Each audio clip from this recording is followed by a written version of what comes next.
The Mondays. Yes, we are. Steven Spielberg, you might have heard of him, the movie guy. He's going to give you a chance to be a big on his new reality TV venture. Plus, wise guys in gay bars? Really? Yeah, The Sopranos let us have it last night, so we're going to have a little sit-down of our own, if you know what I'm saying. And Invasion fans, rejoice! Your show is back on the air, and actor Tyler Labine is here to fill us in on what's to come. All this plus a new co-host. That's right, the Olivia Munn era begins right about now. So what do you say? Why don't we just get this attack of the show thing going already? Good. Pick up on this.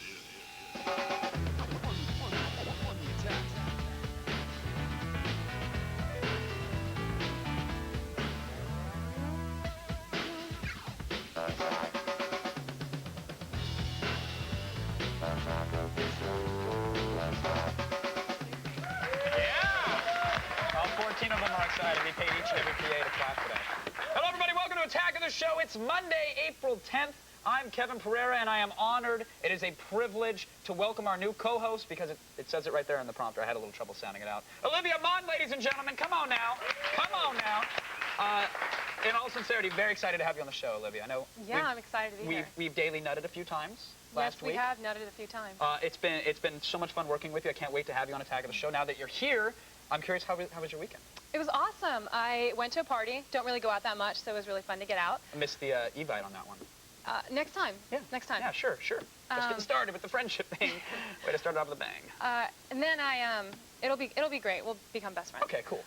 And then I went surfing Saturday and Sunday during the day in Huntington Beach, and then I caught up on my TiVo. Oh, you're TiVo girl. Yes, what were you watching? I love TiVo. This new show called Little People, Big World. That's the like the midget reality kind of thing, right?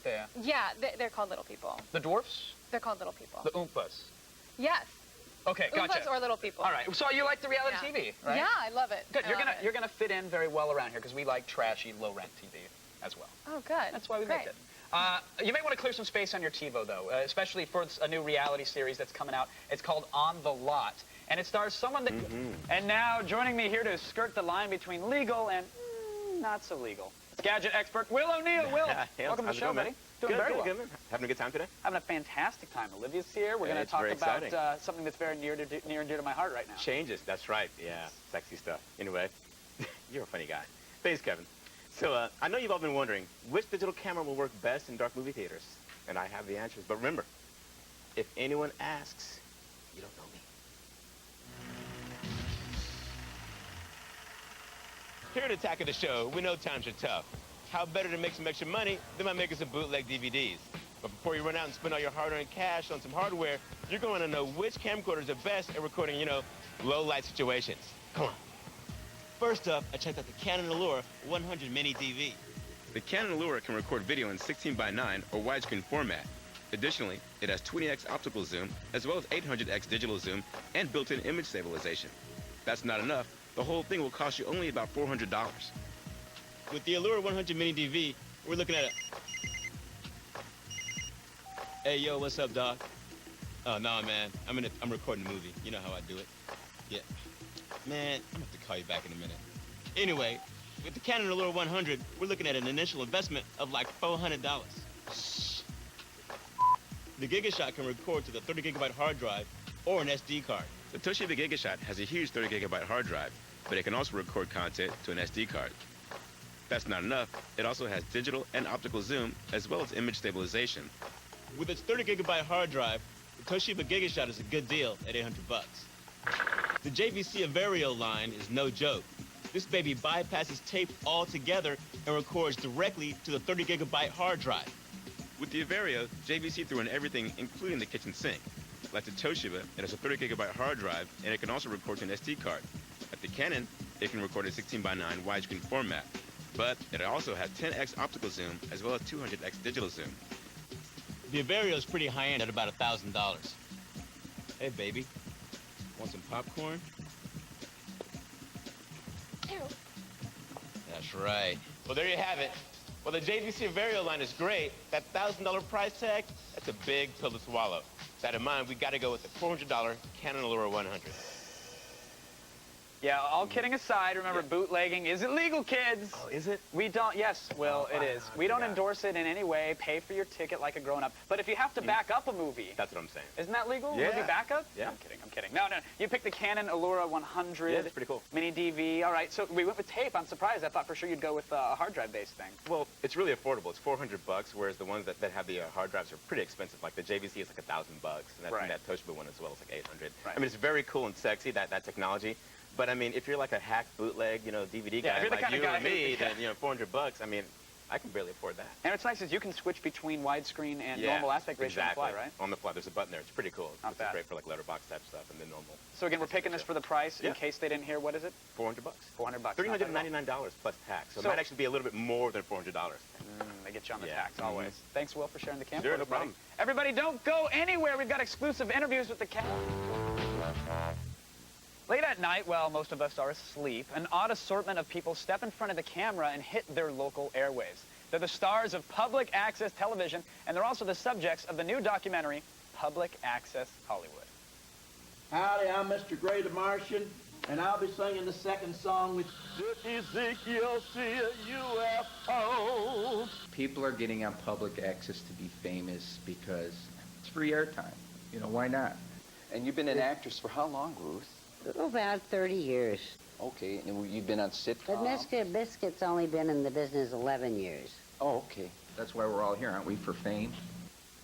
Will Perugine directed the documentary. He joins me now. Will, welcome to the show. Thanks, Kevin. Thanks for having us. I got to say, I watched the movie this weekend, and half the people in the room were just rolling on the floor laughing. The other half were almost in tears because they felt so sad for these people. What is everybody's fascination with public access television? That it's just different than what you're seeing every day on TV. It's like you're flipping the channels and you're seeing these slickly produced, big-budget TV shows, and then wham, you've got this raw. Well, speak for yourself now. Come on. Sorry. Continue. And then you've just got something that's just so raw and so different that you're like, well, what is this? And it's What is it though? Like like the guy with the singing green puppet? What's his deal? Like who is this guy? Why is he on TV? What? He's David Hart, and he thinks he's reaching the masses and the children through his puppets every week, and preaching about Christian Science and the dangers of drugs and the existence of UFOs. So. And he used to be a real actor, right? He did. He said, well, he claims to have been on Chico and the Man and the Dating Game, but I can find no records of him being on those shows. So he also claims Jim Henson was a Sunday school teacher. Right. So you got to take it for what it's worth. And he claimed to be, was he abducted by aliens or visited by aliens? Both. Abducted and visited. He's visited from time to time, and still he wanted me to go out to the desert with him and film UFOs. And that's where you drew the line. That's where I drew the line. Yeah. Yeah. Just imagine anything. He's that guy on MySpace that the 2020 reports warned you about. Like, come visit the aliens with me in the Mojave. Yeah. No thanks, buddy. Why are they doing this? Like, I understand that he thinks he's reaching the kids and warning them about the dangers of crack, but is it because they're local celebrities? Well, yeah, they are local celebrities, and, it's different here in Los Angeles. People think that, oh, if I can just get my TV show on public access, some Hollywood director's going to see it, and I'm going to get discovered, and I'm going to be famous. Right. And the reality is it's not how it works, but in a way it is, because look at Francine Dancer. She has this cult following of people who know who she is. Same with David Hart. Have these huge internet followings, and... But I mean, they're famous. They're like, there's a T-shirt that says, "I'm a local celebrity." I mean, it's fitting for them. But at what price are they getting this fame? Because they're not getting let into any clubs. It's not really costing them anything. Are we seeing like a Wayne's World syndrome here, that everybody sees that, oh look, you can get popular, you can get big, this is huge, we can do this, or has this been going on since even before that movie? Well, it started in the 60s. I came up 1968. The government mandated that public access has to be part of these cable franchises. But yeah, I would say probably when Wayne's World took off, it was probably brought more attention to public access, and trying to think of something recently that would have drawn attention to public access. Well, probably not a lot, because it sounds to me like public access is kind of going the way of the dodo. It's starting to die, yeah. Is this because of video casts and everybody's on the internet doing this thing, or? It's because of the internet, video casting, podcasting, blogging. Right. Any other cool buzzwords that the hula hoop kids are saying? Yeah, and also satellite TV doesn't offer public access, so I think that in the next 5 years you're going to see in a different medium, a different form. Sure. You think that perhaps the Francines of the world will migrate to the internet? Yeah, absolutely. I think internet's going to kill the public access star. Do you remember your first public access encounter? Is there something that draws you to it, or? The first person we saw was Francine Dancer, and it was just like, who is this person? And, we just kept seeing her week after week, and we're like, well, let's go find out, because it's like Mr. Rogers says, these are the people in your neighborhood, so let's go find out who these people are. Thankfully not in my particular neighborhood, but yes, I understand. The greater Los Angeles neighborhood. Well, I got to tell you, Will, it is a phenomenal film. Thank you very much. Coming on to share it with us. And I hope everybody out there takes a look, because I think it's right up there, very ironic alley. Everybody, to get the whole story, head on over to publicaccesshollywood.com. It's right there, and you can pick up the DVD and learn even more about the stars that you just saw. Stick around, though. We're going to dazzle you with the outer nose, a lower roofline, and turn signals built into the wheels. Speaking of hidden treasures, Easter eggs, those hidden bits of extra content usually found on DVDs and in video games, are on their way to comic books. The first issue of independent comic Zoom Suit will feature phone numbers and websites littered throughout the panels that unlock additional story elements. In this case, a vast internet conspiracy. And finally, the reluctant internet celebrity known worldwide as the Star Wars Kid has settled out of court with his cyber tormentors. Gislan Ruza, it's a tough name, has sought more than $300,000 in damages from the former classmates who posted his video of his lightsaber technique. Ruza insists the incident caused him severe emotional distress and made it impossible for him to attend school. Terms of the settlement are confidential. All right, everyone, that's the feed. For more news updated throughout the day, check out G4tv.com/thefeed.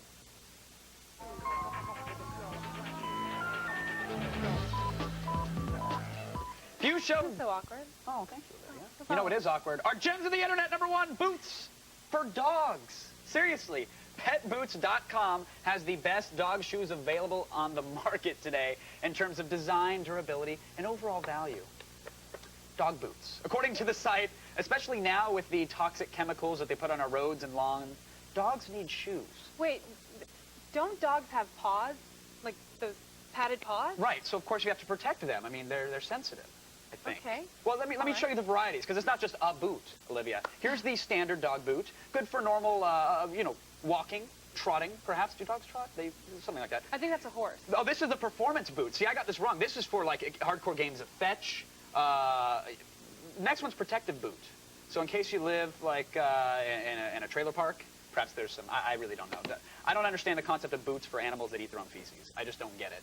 Well, you know, I can't believe there's more than one boot, if there is a boot indeed, because I only have 2 pairs of boots. Oh. Do you have a performance boots for when you're... No. Oh. No? Okay. No. Gem 2, plagues for kids. This is something for all the horrible parents out there. Just in time for Passover, Judaism.com has a bag of plush plagues, you know, to keep the kids entertained. Only $15.96 if you act now. So you might be saying, okay, what's a bag of plagues? Here's what you get in the yellow bag of plagues. Notables include a giant lice for the lice plague, an icky boil on a piece of flesh, how about that? And a very sad head for the death of a firstborn son. Well, Kid you not. You know, I used to be jealous of the stuff that kids would get nowadays. You know, our technology was so, like, compared to now, is just light years. Right. But not feeling so great about this new. You would have preferred Pong over the plushy boil? Plagues? Yeah, bag of yeah, plagues. I think I might have. Yeah, I would agree. All right, that was disturbing. Let's go back to dogs, because dogs seems to work at least somewhat. Yes. Gem 3, world's ugliest dog voting. The website for the famous Sonoma Marin Fair in Petaluma, California. The fair is host to really the world's ugliest dog championship. So here's the current 3-time running world champ, Sam. Oh my God. Now sadly, Olivia, he passed away over the winter. Oh my God. He looked so healthy. Sam was the ugliest dog ever, so now that finally gives the other fugly dogs a chance. So I was just talking to someone just a second ago about how much I love dogs, and I would even love ugly dogs. What about that particular dog? Oh my God. Yeah. I've loved an ugly dog or two in my time, but that's why I gave up Jaeger. Here's Rascal in 3rd with 2,013 votes. He's kind of cute. He's scrappy. I like him. He's a contender. Now here's Lucille Bald. Oh, wow. In 2nd place, 2,646 votes. Yeah, needs a little work. And our current leader, though, Pee-wee. Yeah, look at that. He's ran into the glass door a few times. 3,186 votes. Don't forget to go online and vote for your favorite. I'm kind of shocked that Nicole Richie was slighted yet again. That's ridiculous. Because that woman is busted. Nice. Busted. Good on all fours. You can find all these dogs and, of course, our gem links at attackoftheshow.com. That's our website. It's where we put things online. All right, everyone. Stay put. Our Game Lab review. Attack of the Show. We'll review the collector's edition DVD of Mission Impossible because, you know, that's the sort of thing we do on DVD Tuesday. Plus, Rock the vote. We scoured MySpace for its hottest girls, and you get to decide who we invite onto the show and who continues to wallow in obscurity. And from Office Space to news radio to the West Wing to... hell, you get the point. Actor Stephen Root will be here. We've got lots to chat about. That's the next attack of the show.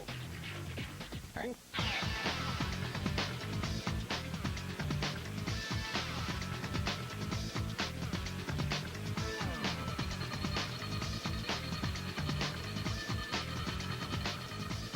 Here on the G4. Woo. Now, Olivia, I dipped a toe in the chat room. The water's warm. Do you want to come on in? Yeah, I'd love to. All right, they're asking all about you. Here are the questions. Unscrewed Ronan says, does Olivia have a MySpace account, and will you be my friend? You know, actually, we talked about this, We did? and you're going to help me right after the show create a MySpace page, and I'll take anyone who wants to be my friend. I've actually never, is that a bad thing? Yeah. The reason why I never started one is just because I'm so sick of people telling me that it's so good for your career. So I'm like, you know, I just don't want to do that for that reason.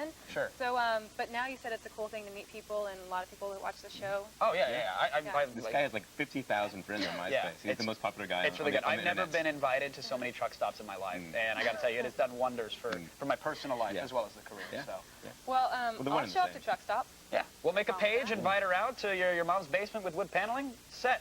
Mad Mikey asks loves that. Olivia, if an ugly dog showed up in a basket at your door, what would you do? I would take it in. Really? Yeah, it's sad, it's scary, but what are you gonna do? Would you it's throw it on the helpless. George Foreman, or would you actually feed it and take What care would of it? Kevin do? Okay. Yeah, exactly.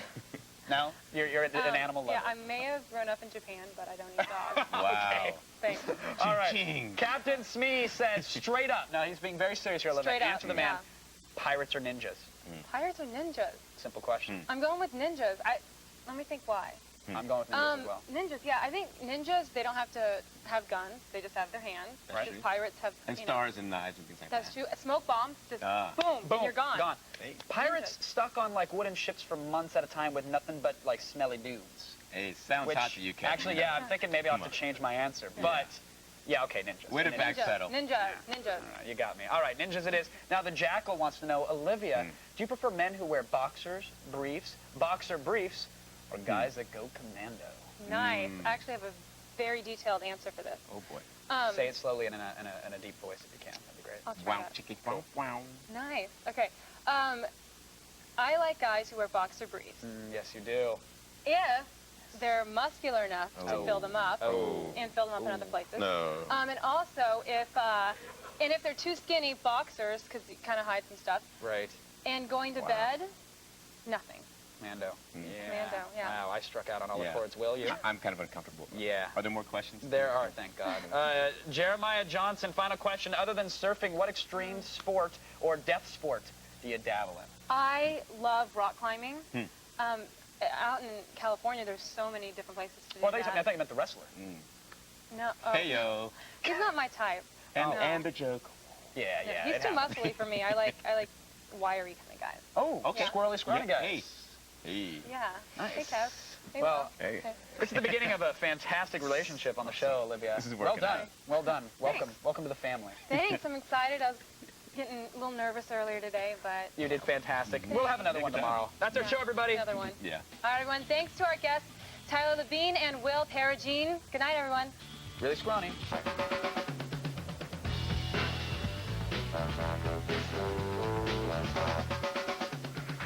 Hey, everybody, welcome to Attack of the Show. It is Tuesday, April 11th. Please, please, please. And for the next hour or so, I'll be playing the part of Kevin Carrera. And I'll be playing the part of Olivia Munn. You're really good at it. Thanks. You are really yeah, good at I've it, by had the way. a little bit of practice. Method actor. Yesterday we were talking about the MySpace, Yes. the social networking site. You looked right into the camera and you lied to everybody and said, oh, I'm going to join. So when are we going to see the old MySpace? I'm on MySpace, and you helped me. So Oh, that's right. That's that right. whole fake, I'm when are you in- going to be on there, didn't really work. I'm in your top 8. I love MySpace. Love MySpace. Already addicted? I love it. I was on till 2 o'clock in the morning, and I've made a lot of friends. And, Sweet. Any truckers? no, not Okay. yet. I don't think. What's your address just so they could reach you? MySpace.com// /OMUN. OMUN, got it. All right, well, MySpace.com is actually back in the news, but this time it's actually for a good reason, my friends. I mean, I'm sure you've heard the barrage of negative press the site has garnered. One paper called MySpace a predator's playground. Now, another claimed the site attracted, quote, a tsunami of pedophile predators. Ooh, that's pretty much my profile specifically. And another went so far as to announce, quote, warning to young teens, stay out of MySpace. Meh. So in response, the site has begun running a new ad campaign promoting child safety. Yeah, the spots initially are going to be run as banners, one of which reads, quote, 1 in 5 kids online is sexually solicited. Online predators know what they're doing. Do you? Sadly not. I'm going to start a clinic. Write a little guide for them. Seriously, actually, MySpace, they're not screwing around here, folks. It's a very serious issue. They actually hired their first ever chief security officer. The guy's name is Himanshu Ningam, and he's a former federal prosecutor. The guy spent years busting child porn rings and taking on pedophile predator cases for the Justice Department. Yeah, that's right. Be afraid, pervs. Be very afraid. Yeah, I actually love MySpace so much, but I think that's such a great thing to have that. That's why I'm jumping to Tag World. They don't have the security. All right, and now more breaking developments in our own ongoing series, Snakes on a Plane. It'd be a perfect time to revisit an old friend.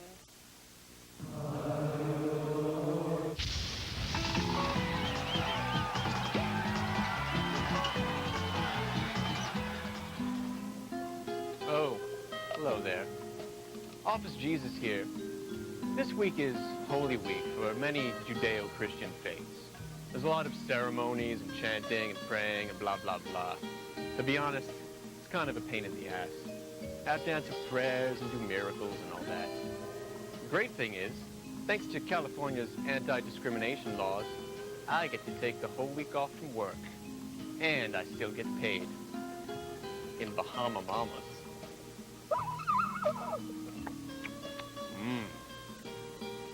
Oh, do you want me to conjure you one?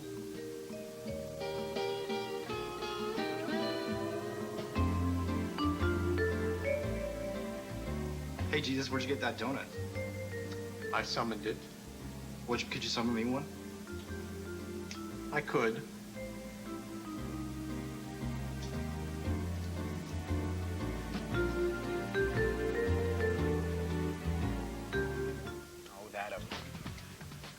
Hi.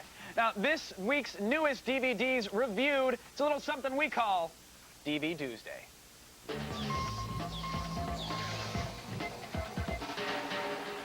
Ladies and gentlemen, welcome back. Chris Gore, how you doing, friend? I'm back. I'm here to stay. Listen, right. I have never done the DV Tuesday, I don't believe. I don't think I have. Well, and as such, I hope you'll I'll go easy on you. I'll go easy on you. Just let's take it easy. All right. Let's put a little spit on Mission Impossible Special Collector's Edition. Wolf Creek, a movie I've never even heard of. Unrated version?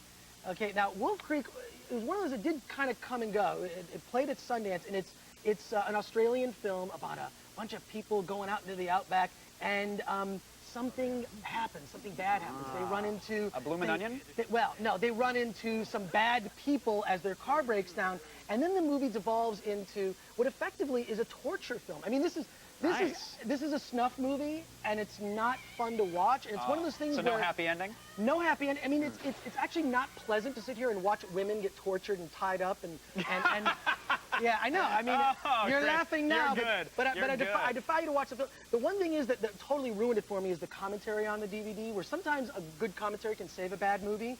This movie, the commentary, the director goes on, well, this great scene where they were learning about camping, that's not a great scene. Right. A great scene is Luke Skywalker getting his hand chopped off at the end of Empire Strikes Back and Darth Vader saying he's his father. That's a great scene.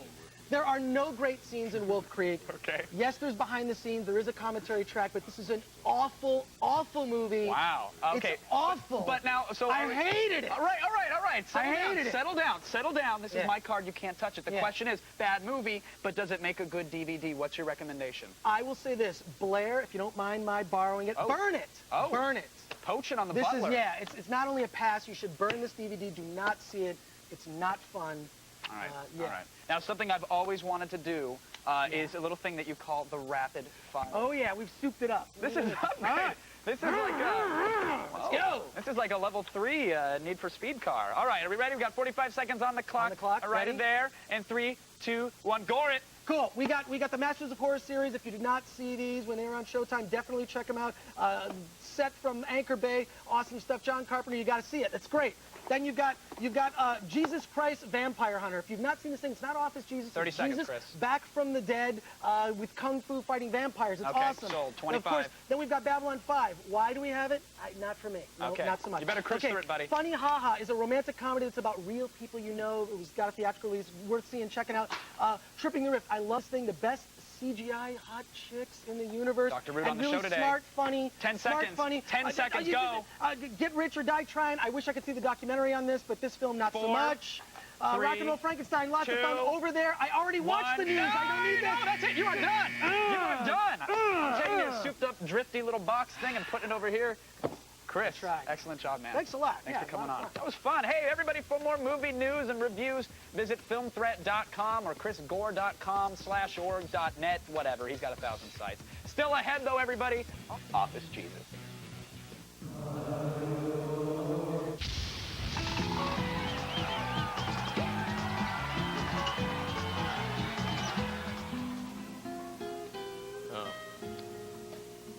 Office Jesus here, celebrating Holy Week at the beautiful Royal Waikiki Island Resort.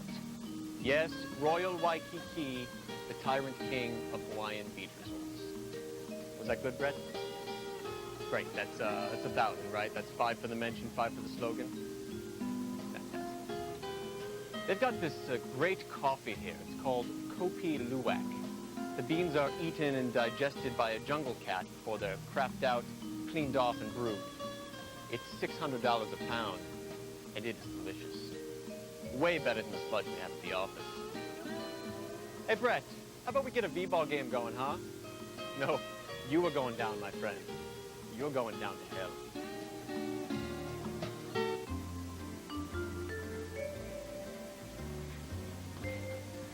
Hey, Jesus, is there any more coffee? Not anymore. I don't like cream.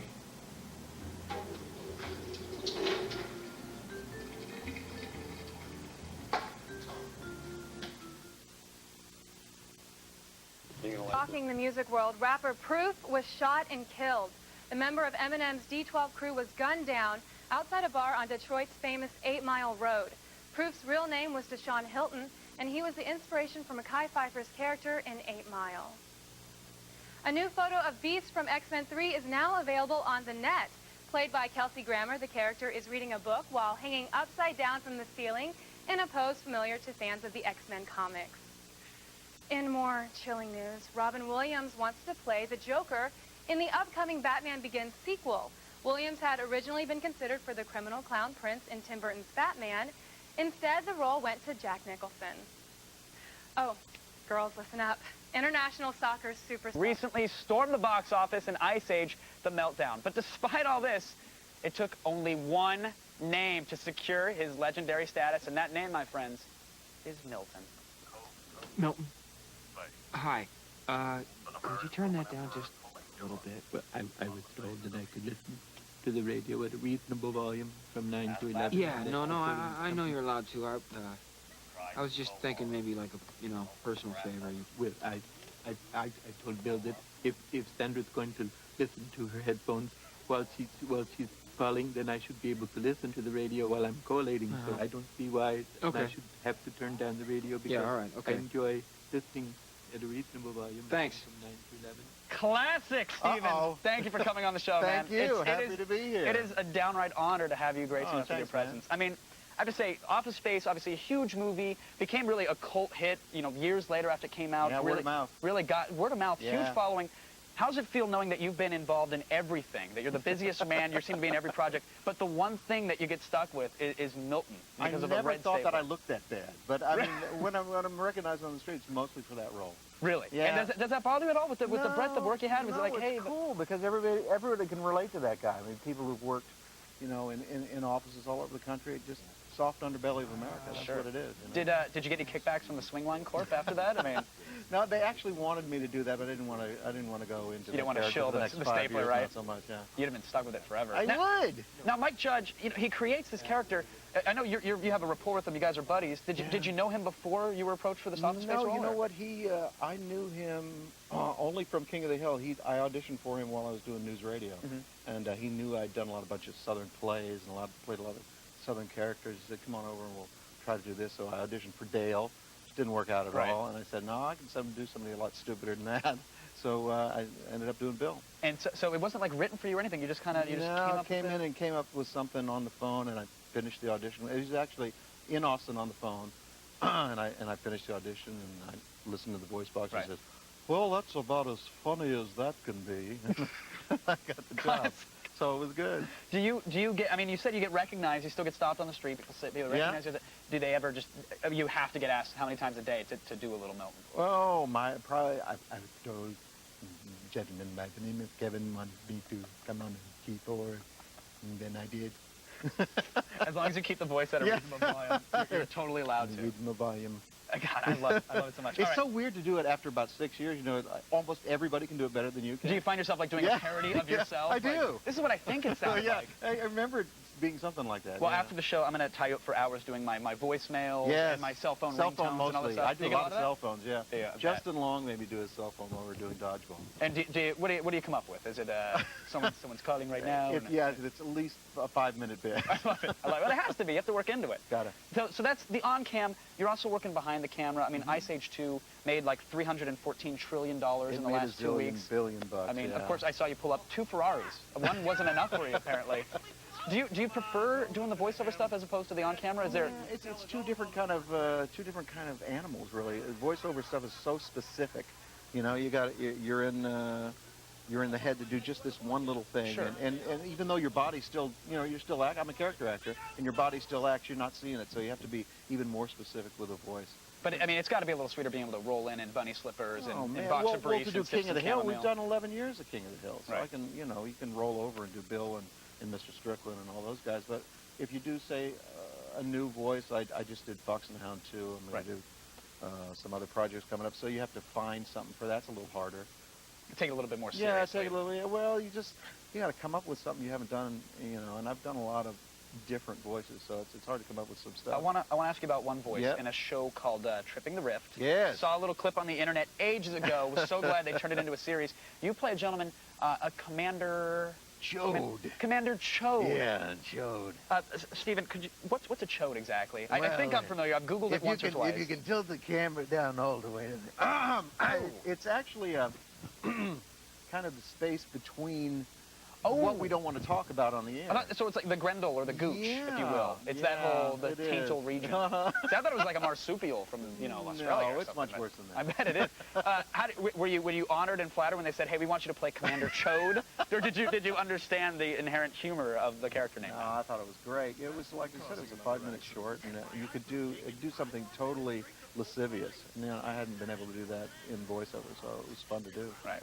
It's an incredible voice, incredible character. Second season that's coming out now on DVD, On DVD, right? yeah. Go buy it right now. Any plans for more, though? That's what we want to know. I don't know whether they're going to end up doing a 3rd season, but if they don't, I think they're headed towards a movie. Oh, good. So I hope that happens. I'll show up to see that. Speaking of movies, working with Mike Judge again? Yeah, we got Idiocracy coming out, hopefully in September. I love the premise. It's really tell me about the Idiocracy. Well, Idiocracy is basically how dumb the world is getting. The main character gets flashed into the future 500 years, but the future is so dumbed down that he's a genius, becomes president.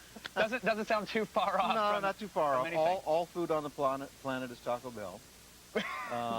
Is there dinner and dancing like there was at Demolition Man? Because I hope.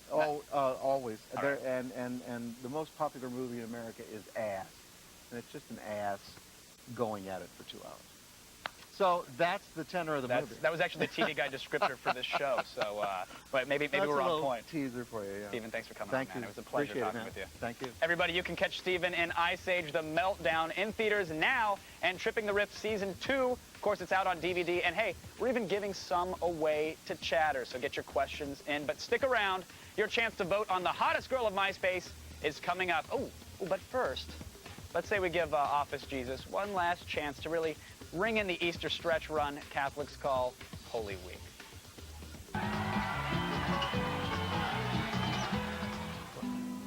Another one? Office Jesus here, celebrating Holy Week as only I can do. You know, this Holy Week is special.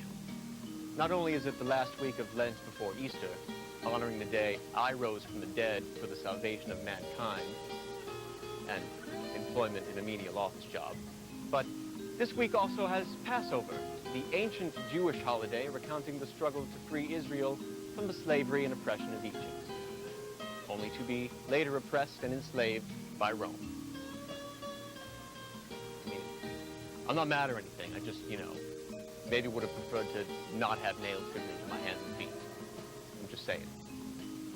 Good Friday, my ass. As you all know, Elizabeth was in a pretty bad car accident last week. She's still in the hospital. We still don't know if she's going to make it, so I thought we should all just take a moment of silence right now.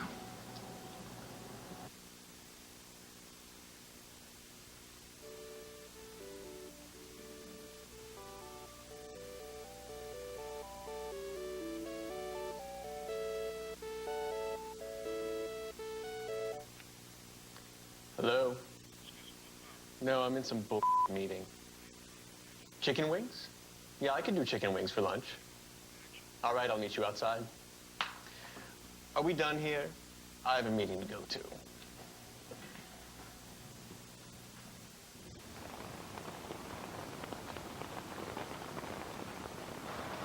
Attention, everyone! I just want to let everyone see what's going on in that little IRC chat room. You want a little peeky peek?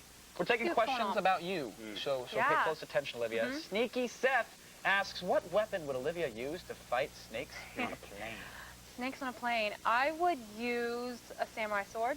Oh, classy. But with a new invention on it, new spin on it, to get it through security, maybe a new one where you could piece it together, you know? You are now on a watch list. Yes, congratulations. Way to make travel impossible for yourself. Won't be flying with you anytime soon. No, not at all. I could save you. That's true.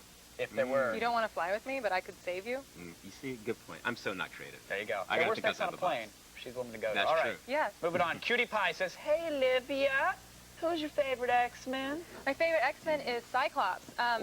You know why? Because I actually know him. I actually know him because when I was in Oklahoma, I came from Japan to Oklahoma, where I had 0 friends. Okay. 0 friends. And I made one girlfriend, and her name was Jenny. And she is James Morrison's little sister. And I met James through her. Okay, and there's a flow chart for this? Right. There is. And he worked in what movie with Kevin Bacon? That's where we need to get to. Awooga. I have to think about that, actually. You don't, if he ever awoogas, just slap him. Give him the old WWE back, like the chop to the neck. That works too. Wow, that's usually extra. And you owe me $1. Muffin Man wants to know, are you a morning person or a night owl, Miss Olivia? I'd say I'm both. Really? I hate getting up, but I love being up in the morning, and I'm usually up watching my TiVo and being on the internet until like 2, 3 in the morning. Nice. Yeah. Way to split the difference. I like that. Yeah. Do you get up? Do you hit the snooze button 1,000 times? Oh, I have 3 alarms set, and I hit them all. I get up, and I live in a place the size of the coffee table, so I have to sleep in a bed that I crawl up to. So I have to crawl down, turn it off, and I crawl back up. And You know you have a job now. You can actually expand it. Basic cable. Oh, Sorry. my bad. I'm sorry. Biker Ben wants to know, what are some of Olivia's pet peeves? What are they, Miss Olivia?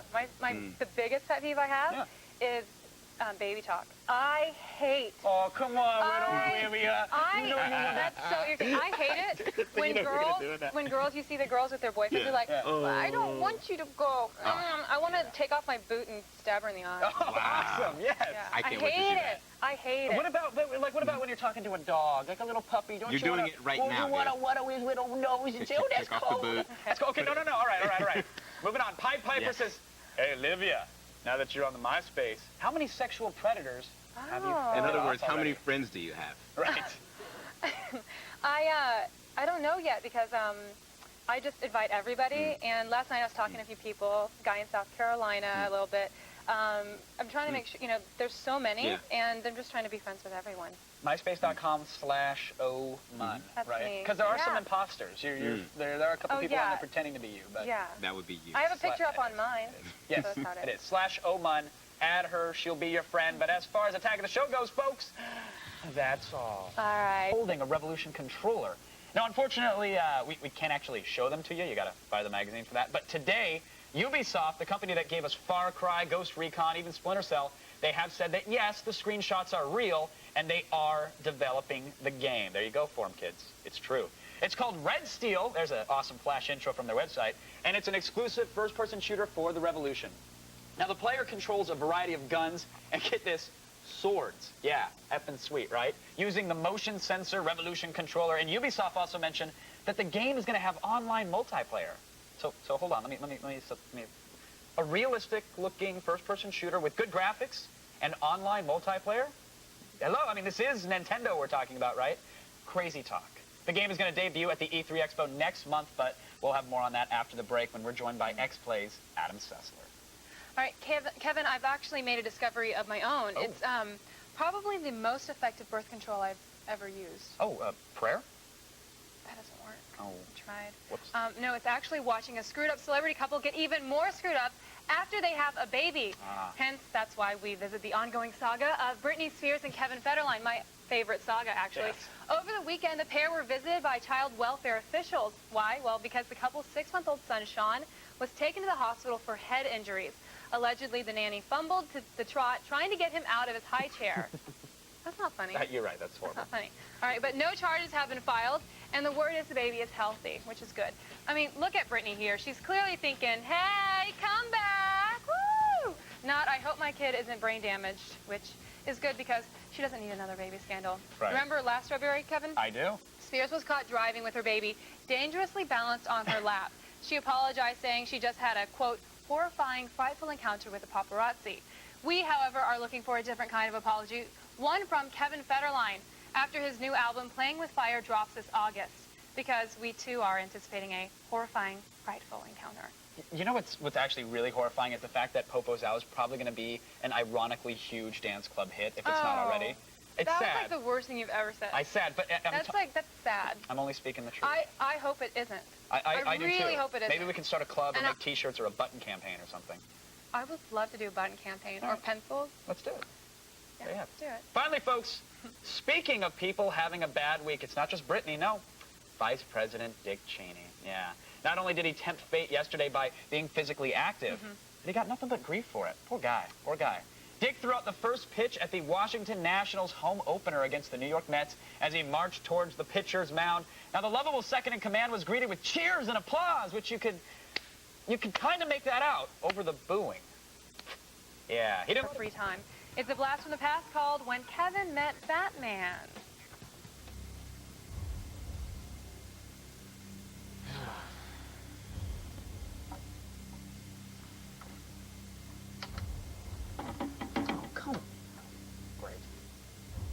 Whoa.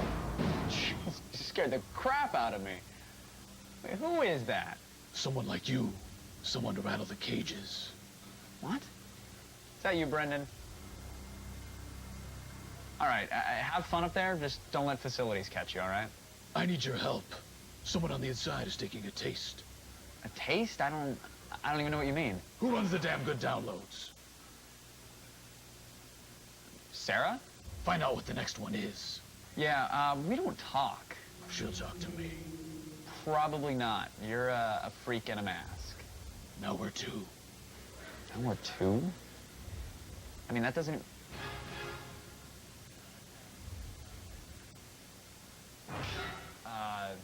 You do know that I can still see you, right?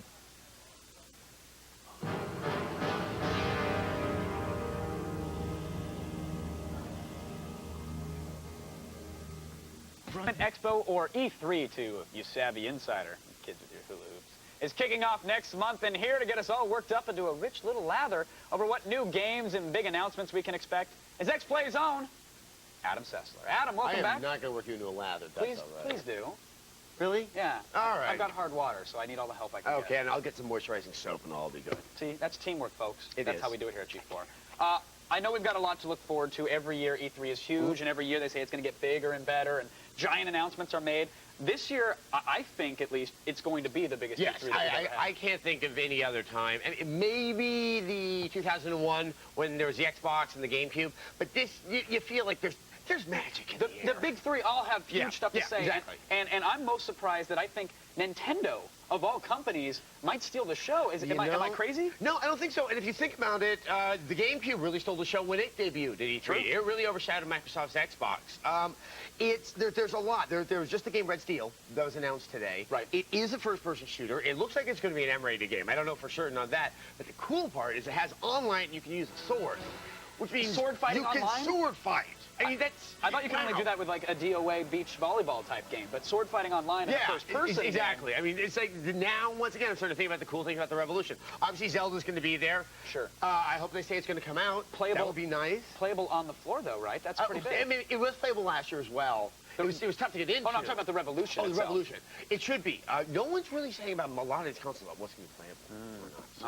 All right. So we got to move on to the 360. They launched last November. Been pretty impressive. There's been some good games coming out. Oh, yeah. Some decent games coming out. Yeah, we got Oblivion and we have, Ghost Recon under the big, shiny, Do they have anything up their sleeve this year? Yeah, I think this is a good year. It usually takes about a good year for the stuff that's been worked on to really, come to fruition. So Sure. we have Gears of War, which has me all worked up into a lather. We're going to say lather too much today. It's fine. Yeah, but I mean, that seems really, really awesome. It's Cliff, Cliffy B is working on it. I find him to be a reliable person in terms of making quality games. Right, he knows what he's doing. Yeah. And this game might actually be on the floor, perhaps? Will it maybe playable? I really hope it is. My gut tells me it's far along enough in development. Now, here's the other one. Too Human. Yeah. The guys up at Silicon Knights actually said this could change the world. That sounds a little ambitious. I would just like it to be a really, really good game. Right. And yeah, but this game has been in existence for over 10 years, I believe.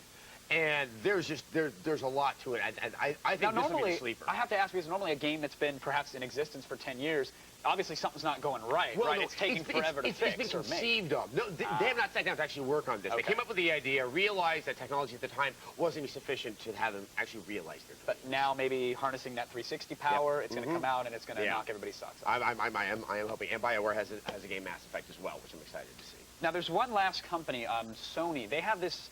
They have a console. I think it's called the PlayStation 3. That's a silly name. Yeah, right. I guess there were two others. There were. No, this is the third. This is the third one of the PlayStation. Okay, and I'm told that you think it's the next Dreamcast. That this is just going to be a Virtual Boy. It's going to sell maybe 1 or 2 units. Out there's kids who are like, give me my keyboard. I hate Adam Sessler. You just got an angry form avatar created. Exactly. No. PlayStation 3 supposed to be on the floor in some capacity. Yeah. Well, Spawn today was kind of saying it may not. It may be similar to what the PSP. Well, that's like getting politics from Fox News. I know. I know that. I know that. But there have been a lot of rumblings out there about the extent, what we're actually going to, how much we can see. There will be video. Now, that much I can be certain. Well, they showed games like MotorStorm last year, and then they showed it at GDC, looking at some people, some journalists said at 50%. Do we think that they'll be running more tech demos to try and wow us, like with Killzone 2, or do you think these games will actually? Will we have a controller? It's a really good question because look at what Microsoft did last year with the 360, where they did have it available to play, but those were I think recent beta kits or even alpha kits, and the games didn't look that good, and they got all that negative buzz. I think Sony is going to learn from that, and I don't know what we're going to see. They have to show more stuff. I don't know if we're going to see Killzone 2. That's one. That's one that everyone sort of sees as the bellwether for the quality of the system. I wouldn't put that one out there to get scrutinized before it's done. No, excellent point. Now, the one thing that I hope we do see is a controller. Do we think they're going to unveil, they went with the boomerang, are they going to go with the plunger, or what other kind of design are they going to go for? It's probably going to be close to the boomerang design, but I remember last year they never really announced that controller. The controller was there, but it didn't get unveiled with everything else. So I think that's to give them some ground so they can make some adjustments. I really hope they change the analog sticks. Those just did not. Those look to be as bad as the one on the PSP. Completely agree. I mean, the 360 controller is so comfortable and so amazing. They definitely have their work cut out for them. Yes, yeah. Enough about the big three. I want to know what you are most excited about personally, Mr. Sessler. What am I most excited about? Well, there's this lady that sells these hot dogs wrapped in bacon. I've seen them. She puts mayonnaise on them. Yes. Oh, they're good. They're good. It actually does taste good. Gears of War really has me excited. I really want to play some Revolution games. I want to know what the price of the PS3 is going to be. You know, I think that's the one. I need that laid to rest. You want to know how many interns you have to sell on eBay to afford the concert you're doing. Exactly. I have to actually hire a couple more than just do on math. You can do it. You are Adam Sessler, don't you forget it. Oh, that's right, I am. Thanks for coming on, man. Thank you. Always good to hear from you. Everybody, as always, G4 and Attack of the Show will be live from the show floor at the LA Convention Center for an entire week of E3 coverage. So if you want to know what's going down, you're going to have to tune in. It'll be right here. But coming up, you want the news? We've got the news. It's called The Feed. It's right here. Plus, roving reporter Will O'Neill. Part 2. Yeah, good show, Kevin. Thanks, Luke. Have a good night, man. Oh. A storm is coming. Oh, just stop doing that. What did Lane have to say? You said you were going to talk to Sarah. You're running out of time, Barrera. And I've got all night. All right, you're freaking me out now, dude. Find out what the next damn good download is. All right, I'll find out. Do you swear to God? What? Do you swear to God? Yeah, sure, I swear. Say it. Say what? Say you'll swear to God. You want me to say it? Yeah. All right, I swear to God, I'll find out. Don't swear to God, swear to me! All right, dude, you're a freak, and you need to stop dropping your toys everywhere. I'm figuring this is yours, so... Thanks. Yeah. Actually, can you get that?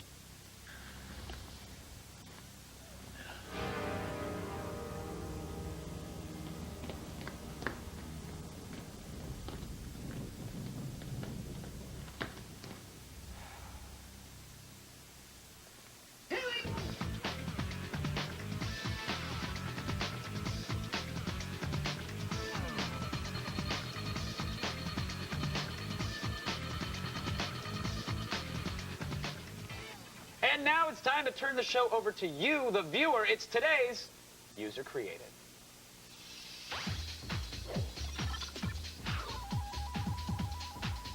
You know, Olivia, they say death is only painful for those left behind, but what I think is even more painful is something that just refuses to die. Definitely. So for this week's User Created Challenge, we asked you to make tombstones for everything you just wish would just go away. Yeah. First up, who's in your face? MySpace. MySpace, yes, it's hard to believe that the world's most popular sex trolling, social networking site would have so many haters like Gabrielle Beatty. But yeah, I guess when just one too many of crappy bands tries to add you as their friends, you know, it loses its appeal. So I guess we're saying adios, Tom. All right. See you later, buddy. Boom. Bye-bye. See ya. All right, next up on American Idol. Have some of you feeling very Simon Cowell, Zoel Lopez, and legions of other viewers positively hate this show and think it's an unmitigated disaster? Ooh, nice Simon Cowell, though. I also got it's a little pitchy. Oh, little pitchy. Dude, I don't know about the song choice, but you really worked it out. I gotta say, you really worked it out. I'm trying. Great. All right, done. Whoa. Kill it. Moving on. Next up, the Oh Really Owl is on Dennis Francey's endangered list. And Dennis, I gotta be honest, you're far from alone on this one. The owl was funny for, about 5 minutes or so, but when a joke goes on for this long, like crab lice or a Republican administration, it's a little bit unbearable. Oh, really? Yeah, really. No way. Yeah, way. And finally, let's all take a moment to honor the passing of a television legend. Yes, it's time to say farewell to the user-created segment. Oh, no, say it isn't so. Yeah, look, we still love you guys, but come on. The same two people win this thing every week, so it's time to send it to the grave. Time for you guys to find a new hobby. Spread your wings and fly, little birds! That actually was kind of aerodynamic. It was a little bit. Hug? No, I'm good. Thanks. Okay. Great. All right. Move along, folks. Nothing to see here. That's it. All right, Segment's stay over. where you are because I'm getting back up on the chopping block to the cut as Batman's new Wonder Boy. Check it out. You look good and tight.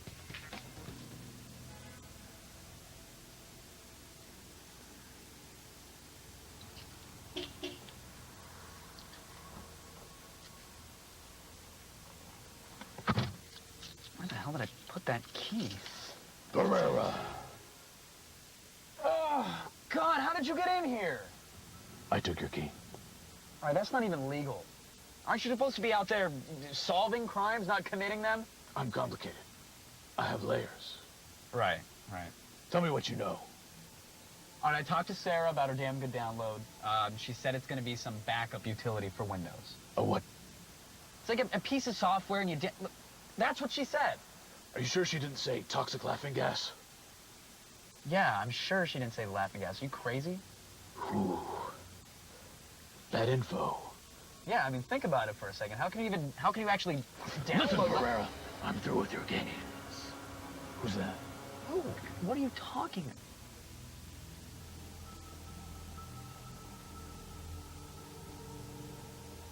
Comfy?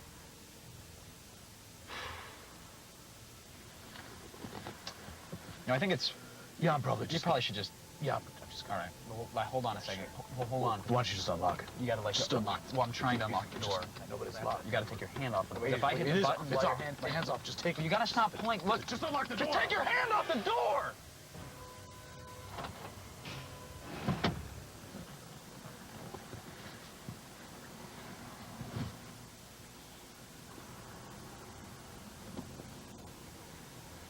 I'm watching you, Pereira. Watching. Oh, shut up! God. Check in on the chat room. Get some questions for you, Miss Olivia. Are you ready for this? I'm ready. Will These nods are fun. approvingly. Totally. Here we go. Marty Barrett wants to know, Olivia, when you were little wee lass, what did you aspire to be when you grow up? Exactly what I'm doing right now. Acting and being a host. I loved it. When I was really little, I had a stepsister who was beautiful, blonde hair and everything, and I was a tomboy with natted hair and freckles, and I saw Punky Brewster on TV one day. This is about to be hilarious. And I realized that, I'm like, I want her to be my friend. And then my mom told me that she was actually just an actress, and that's what I wanted to do. Yeah. I haven't met her yet, though. Well, here you are. Here I am. Congrats. Yeah. Thanks. Mystery Man. One step closer to meeting Punky Brewster. One step. Yeah, really. Maybe I could play her. She'd probably kill for your position right now. Mystery Man says, hey, Olivia, do you know any Japanese? はい、日本語を話す。あなたは？本当。私は日本語が上手でしょう。It's getting a little hot in here. Good. Mizu kudasai. Ikore desu ka? You want some water? And how much is it? I tried. Great. Don't touch my mustache. Do I touch my mustache? Yeah, there we go. I got that one. All right. Bum Shopper says, Olivia, who's truly the fire? Oh, this is a good one. K-Fed or K-Fed? This should be a C. None of the above. Excuse you, Will. This is Olivia's time. Oh, sorry. K-Fed, I love that no matter what picture you see him in, he is always having a ball. He is just loving life. But I agree life. entirely. But, I think that K-Fed is an artist. This is a big performance art piece. The joke is on us. I don't think he's that intelligent at all. I know that was a joke, but that's just not funny. Yeah, but K-Per, he's cool. Wow. Give him an inch. Tronzilla says, does Olivia like guys who wear glasses? I wear glasses. I have to wear contacts a lot because it bothers me to have the frames on, but I think guys in glasses are cute. I do. Oh, wait. Okay. Later, Kevin. I'll take. Look at this guy. Ooh, God. I don't know. Now we have a conflict. I don't know what to... No, let's try it this way. You got it right this way. Thank God I learned about that birth control earlier. Will, just pray for us, all right? Yes. All right, everybody, I think that's it. I can barely read this with these things on. Hey, we're done. End of the show. All right, thanks to our guest, Danny O'Brien. Spartan Total Warrior. Sam Raimi and Bruce Campbell fans know that there's a brand new Army of Darkness game out there, but Sanford Green is actually working on a brand new Army of Darkness comic book. What's different in the comic telling of the story? Well, I think one of the things that we're doing with the... Like being the narrator for a Big Red 1 game, now with all of the history that you have with Big Red. Well, actually, when they contacted me to be in Big Red 1, I thought, oh, see, we're going to be the same characters as we were in the movie. And I played Griff, the trigger shy guy with psychological problems. Well, by the time you made the Big Red 1 movie, you were sort of being... You were the hero by that point, you know? You were internationally famous as Luke Skywalker, and you'd come off movies... Well, that's why it appealed to me to play a character that was scared... Yeah. Witless and unable to shoot, because I thought, well, we've done the fun fantasy war. Whoopee, we blow up a planet and no blood and no screaming or anything.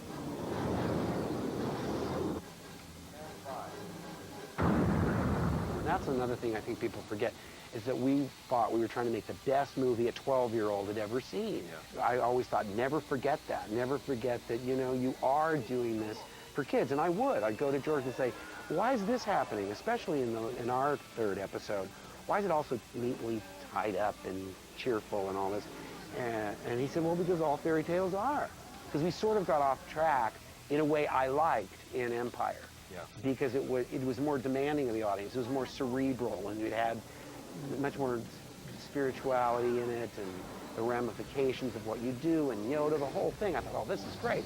Plus, we got our butts kicked. You did. You know, hand cut off and all of it. So Empire, your favorite one then, out of all 6?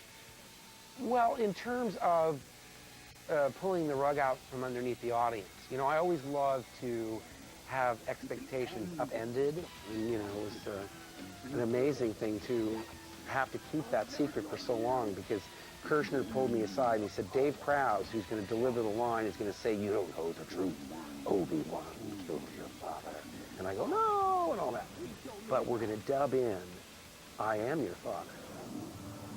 I am your father. Thanks a lot, Mark. Thank you, Vic. Good luck with the game, and thanks very much. Looking forward to your future projects. Thank you.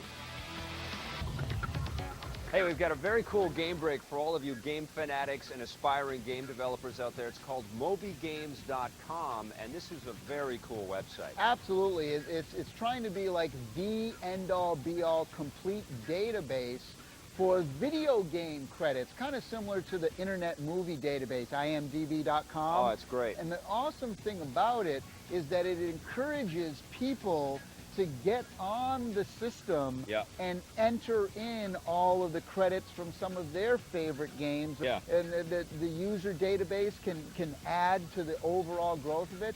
So you can search by name of developer. If you've got a friend in the industry like Tommy Tallarico and you want to find out some of the games that he's worked on, you can do that, or you can search by game title and you get a whole list of credits, and then you can click from there, and it's basically a nice never-ending tree of information. It's absolutely been a very cool website for me personally, and definitely something I recommend for all of you game fans.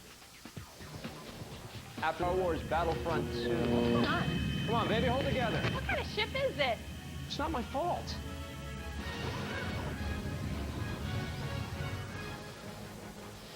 Another EP assignment, another Star Wars Battlefront game, but I hope this one's going to go better than the last time. Whoa! Are you okay? Are you... Oh my God, are you all right? I don't know what's going on. Oh my God, there's just ATST! Is Jeff Keighley signing off for EP? Ah! Hi, I'm Jeff. Hi, Giz. Nice to meet you, Giz. I had a bad experience last time, so hopefully this one's going to go a bit better. I heard that, absolutely. We've got a lot more security now. We've got bounty hunters and stormtroopers. See, as soon as I see Star Wars characters, I know this is going to go badly. No, everything's going to be okay this time, Jeff. Trust me. So these are the digs. Do you want a martini? No, not when I'm working, Giz. Wow, it's a great facility you guys have here. Really impressive. Yeah, thanks. Ever since the Empire came, they really kind of spruced up the place. They've added auto turrets, some probe droids, and some holographic projector technology. Do you mind turning it on? I'd love to take a look at the game. Yeah, absolutely. I think that's okay. Wow, game looks great. Now, you know, everybody loved the first Battlefront, but what new things are you guys doing in the sequel? One of the coolest things we have is space combat. We have fully realized space environments. We've got interiors and exteriors. We've got hangar combat and then seamless transitions into space combat. We've got bombers, flyers, transports, and are really kind of capturing that whole Star Wars feel. What about characters? I heard you might actually be able to play Yoda in this game? Yeah, you get to play all the classic heroes as well as all the heroes from the new trilogy. You get to play as General Grievous, as Dooku, as the Emperor, as Darth Vader, as well as all the good guys from both trilogies. Han Solo, Luke Skywalker, Leia, Chewie. In multiplayer, the heroes are a reward for being the best player on the field. So if you're the best guy, you get to be Luke Skywalker, while the best guy on the Empire side gets to be Darth Vader, and you can actually confront each other in the middle of the battlefield.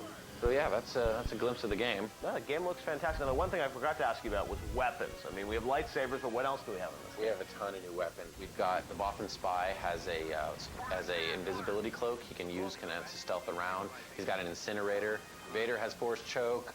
That's going to be so much fun. Dooku has forced lightning. Right. Darth Maul has forced leap. He can do all these. Oh, hold on. What's this about? Oh, it's just not a big deal. Can you throw him in the carbon freezing chamber on 16? What do you do to your testers? God, not this again. Okay, there. We've had 2 deaths in the conference room. So TK-247, TK-248, you're up. Yeah, we're gonna need you right away. I need my field weapon. So where are we here? What's going on? Guys are dying in front of me. Guess what's going on? You know what? Like I said, these things happen all the time. It's not a big deal. You said this floor was going to be safer. It's just a glitch, really. Fall back.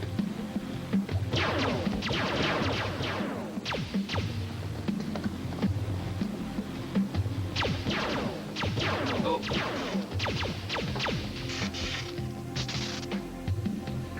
I also want to introduce you to Del. He's the lead designer on the project. Sure. All right, yeah, let's do it.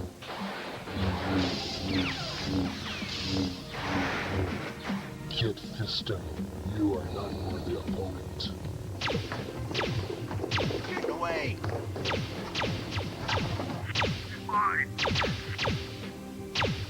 Yeah, Del, hey, it's Jeff with EP. Guess I should swing by, ask you what's new in the gameplay this time? Yeah, for sure. So we ended up adding a bunch of different game modes to the game. We actually added capture the flag. We also added assault mode where you actually attack capital ships and try to destroy them before your enemy can destroy your capital ship. We've gone in and kind of improved a lot of the gameplay as well.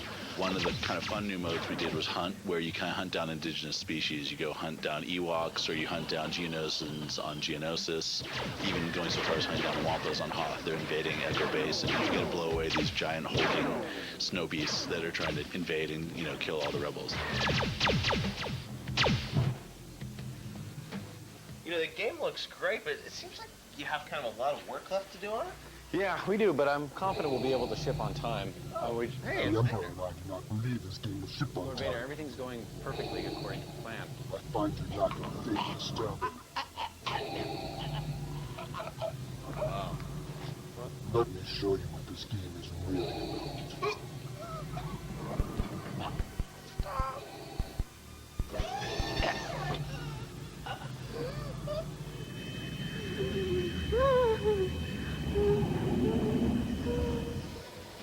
Whoa, come on, all right, the segment's over. Oh my gosh, these special effects are getting a little out of control. Move already. Thanks for watching, you guys. We have a brand new episode of Election. So fortunate enough to inspire a game, and fortunate enough to be reviewed by us. Here's 24, the game. There's illegal arms shipments aboard and at least 200 kilos of the biotoxin ricin. It's safe to say that his day's gonna suck. They'll blow the holds and release the toxin into the water system. Are we clear? But the better question is yours? I'm with CTU. I'm with CTU. I guess it's gonna suck. This isn't the best day for you to start. Oh.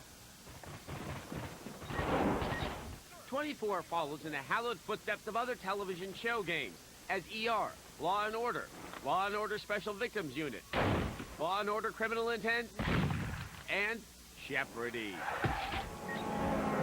But this game takes an actual action show and makes an action game filled with shooting, hostile down, driving,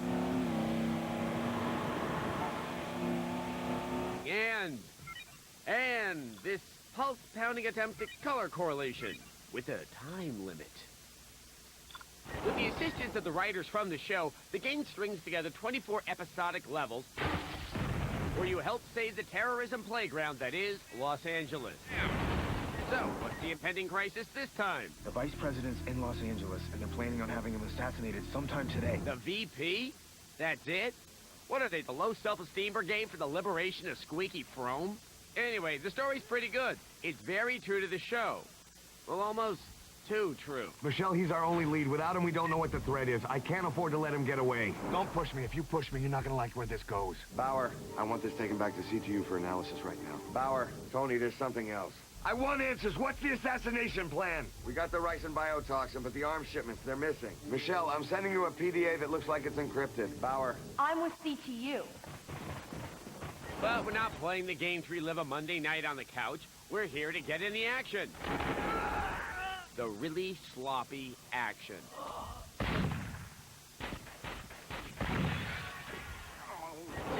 controls in 24 aren't good.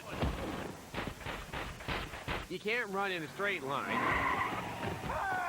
Michelle, it's Tony. You have a schizoid camera. And the aiming uses the flicking of the analog stick that we saw in the Epic Inanity Advent Rising. It works better here. Well, sometimes. When you aren't shooting myriad nefarious others that apparently make up the majority of LA's population, you will be treated to driving. That's about as fun as driving in LA.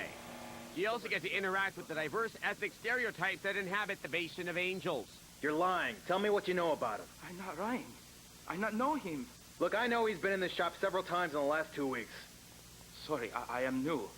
But best of all, you have mini-games galore. This captures the nail-biting excitement of decrypting and opening locked doors during a crisis. The worst part about the 24 game is that it could have been a good game, but no one bothered to try. Bauer. The previous events in this review get a 2 out of 5.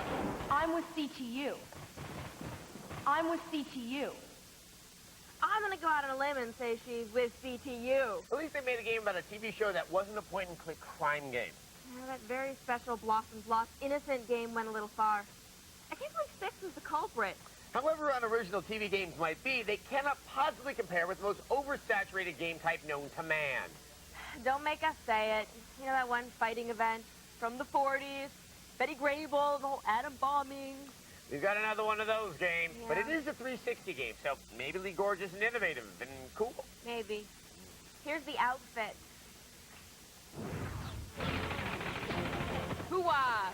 This is not your grandpa's work. Are you tired of paying too much for your video games? Well, come on down to Crazy Adam's Discount Warehouse and Import Emporium. We have the greatest selections of games in the entire Southland. But don't take my word for it. Hey there, customer. What do you think of my low prices? These prices are insane. Now I know why they call you Crazy Adam. Well, what's on sale this week? Check out these deals. The fantastic Lorenzo Brothers, Italian Plumbing Adventure, Rapid the Porcupine, Mactroid, Sim Elevator, Dragons and such. And check out the import game of the week, Zombie versus Ambulance. Yes, folks, welcome to the future of survival horror. In Zombie versus Ambulance for the PS2, a mysterious bacterial outbreak is turning everybody into rabid, flesh-eating zombies. The game plays a lot like Crazy Taxi. In fact, it even uses the same on-screen indicator that guides you to your next survivor. If you don't get patients back to the hospital in time, they'll turn into zombies and start destroying your vehicle from the inside out. If you get the good guys back to the hospital safely, they'll help you out by upgrading your ambulance. You can pimp your ride with lethal add-ons like spiky spinners and rocket boosters. Along the way, you'll have to do battle with a whole host of bosses, like this undead military sergeant, or this gigantic worm boss, or this mutant mosquito tentacle monster. He's barfing on me? Okay, we'll level with you. The game can get repetitive, especially since you spend most of your time running over zombies. But on the other hand, you get to run over zombies. Is there anything more satisfying? Zombie vs. Ambulance is actually a budget title in Japan, so if you want to journey into the heart of darkness for yourself, it won't cost you an arm and a leg. And as always, this game won't play on your American PS2, so armchair ambulance jockeys should import wisely. That does it for this edition of Crazy Adams. Still crazy! Import Game of the Week. I'd like to see zombies take on more special service vehicles. Zombie versus dump truck would be messy. Zombie versus zombie would be even messier. There's nothing sadder than when an undead family breaks up. Well, if when an undead family breaks up a living family, then eats their brains. Always can rely on them, and if anything else, happens, it's bonus. But you know what? Sometimes it's good to see bad movies too. It's it's fun to go out and ridicule them. And again, we still have the Showgirls on DVD. It's fine. We're set for the next. And now it comes with a deck of cards. So. Love it. You started Chud.com to really kind of talk about films and rip apart bad ones, etc. But now you're involved with producing one, right? Yeah. So I'm a hypocrite, basically. Good for you. No, I mean, have you taken your own warnings and heeded your own advice? I have. I've actually tried to be like the better man, and it hasn't stuck really. But it's fun. It's kind of The movie Meg. Tell me about this film that you're in. Okay, it's about this giant shark, a prehistoric shark that is actually still alive, and it stars in Sleepless in Seattle. No, it's like a 90-foot shark that's like, the megalodon is a real shark from back in the day. Okay. And it's, it terrorizes the countryside, and it's just a big giant adventure film. We got the guy that directed Twister and Speed doing it, and it's just too cool. But it's not exactly the Oscar type film, so I can kind of ease my way and take the wounds as they come. Well, and you brought us an exclusive image from the film, right? I did. Okay, so what are we going to see here? Okay, well, it's a shark. Okay. And prehistoric shark. A prehistoric shark. Okay. I don't know if he's still prehistoric because he's around now, but he's a prehistoric shark. Back in the day, and he's huge, and he likes the taste of man flesh. Let's see the image. I want to see it here. Yeah. This is a world exclusive. Boom. Look at that. That's incredible. Now, is that a Photoshop, or is this something? Did you build a giant prop and then have Vern Troyer do like the dorsal fin? Like that? Yeah. No. Unfortunately it's fake, but it would be great if it was real because I would take up surfing. But just to go alongside. That's like one of the signature money shots from the film. The other money shots are more like Showgirls money shots. Gotcha. Well, you got to have them in there. That's the truth. Yeah. So now, again, going from the outside of the industry to the inside now, how's the experience been? Has it been everything it's supposed to be cracked up to be, or? Honestly, I'm still kind of a green rookie in this whole thing, and I'm certainly not the leading producer on this thing. What I've discovered is that I knew nothing about movies. Books hit the shelves, and every Thursday, comic expert Blair Butler gives us her report. It's fresh ink.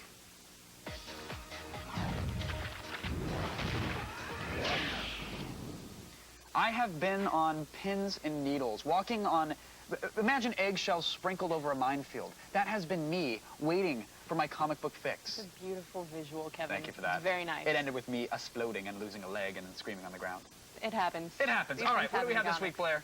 All right, we begin with Young Avengers Volume 1, Sidekicks. It's a graphic novel. That means they collected together like the first 7 or 8 issues of this comic into one sleek and beautifully illustrated volume. Amazing artwork in this one. Okay, traditionally, teen superheroes suck. This time, actually kind of enjoyable. What's great about this comic, great characters, the art is fantastic, really gorgeous. And it's hilarious. It's really funny. Like, these guys they're sort of bumbling. They're screwing up their attempts to save people. There's just a lot of funny dialogue and stuff. The one thing that didn't work for me is it sort of felt like they were forcing some soap opera-ish hookups in there, just have a little teen steam. And I have to say, with that one minor reservation about the hookups, Young Avengers Volume 1 is a buy. Wow. Yeah. Kicking it off with a buy. That's not bad. Yeah. All right. I'm going to just go out on a limb and predict that this is going to be a great week for comics. I think I'm just saying it. Let's see. Let's move it on. Star Wars Rebellion. Right. I'm sick and tired of Star Wars, so please tell me this is going to, reinvigorate me. It's not going to reinvigorate you, but for comic book fans who say you like Star Wars, but you've only seen the movies once, you're not crazy, you're not standing in line for 10 hours, this is a good comic book first issue that people who aren't super familiar with Star Wars can pick up and enjoy. It's not all inside jokes. It's an interesting concept. It takes place right after the first or second movie, somewhere in there. And it's basically, it's a guy that grew up with Luke Skywalker, except now he works for the evil empire. Oh. And he's trying to bring down the rebellion. And the nice thing about it is it sort of points out, even the bad guys think they're good guys. They do. And Vin Diesel makes a cameo in this one, right? There's a guy that does kind of look like Vin Diesel in it. But, what I liked about this was really, it's sort of from the Empire's point of view, and they don't think they're so bad. There's a really great Garth Ennis story in Star Wars Tales that was about a stormtrooper, and this guy's a little bit above that. So I say it's a buy if you're a Star Wars fan, even if you're just a casual Star Wars fan. All right, Star Wars Rebellion, Young Avengers, both buys. Yep. Good week. So Yes. far, we have one left. One left. Let's talk about Black Orchid. This thing is, I even know about this comic, and Yeah. I shouldn't, like, it's Right. ridiculously popular. First was published in 1988. Why do we care?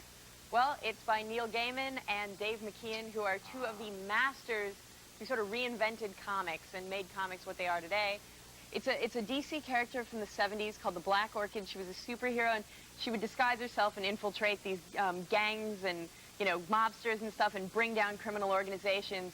This one starts with the Black Orchid getting killed in a incredibly grim, grisly manner. And, you know, back when this came out in '88, it was kind of shocking to people. Batman's in it, Lex Luthor, I mean, Hot, tons of characters. naked, purple women everywhere. Right? Lots of hot, naked, purple flower women. Anyway, it's really two masters of the genre.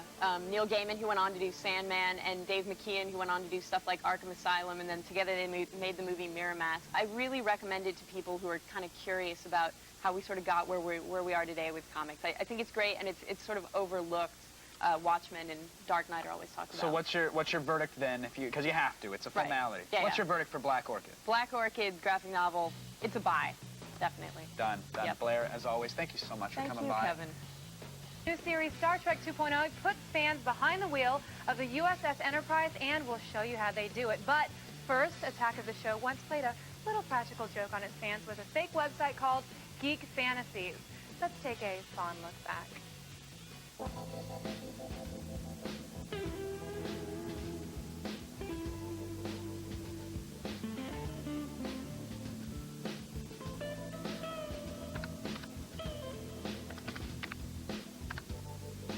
This equation has been satisfied.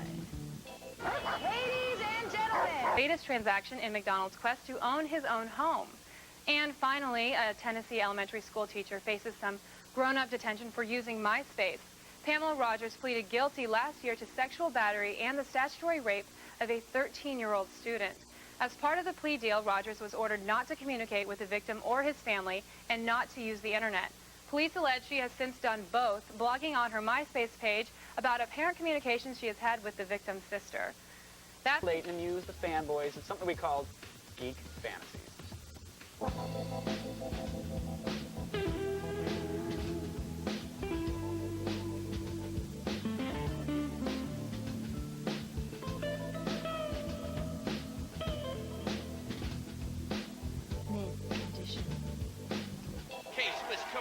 your emails and chat questions right after the break. But first, let's take one last visit to Geek Fantasies, our favorite fake fetish site.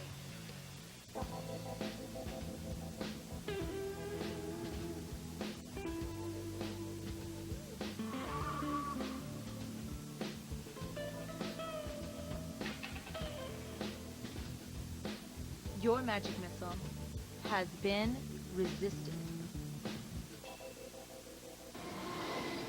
Exactly. There's an upside. We're also going to review a Neopets game for the PSP and the new Command & Conquer compilation for the PC. And that's all well and good, but there's a Star Wars real-time strategy game to be reviewed. And get to it, man! All right, here's our review of Star Wars, Empire at War.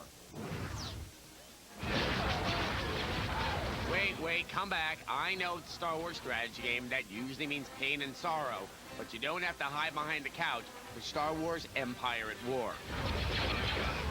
Your mission, choose the Rebels or the Imperials and take over the Star Wars galaxy. To control a planet, you have to hold both the planet itself and the space above it.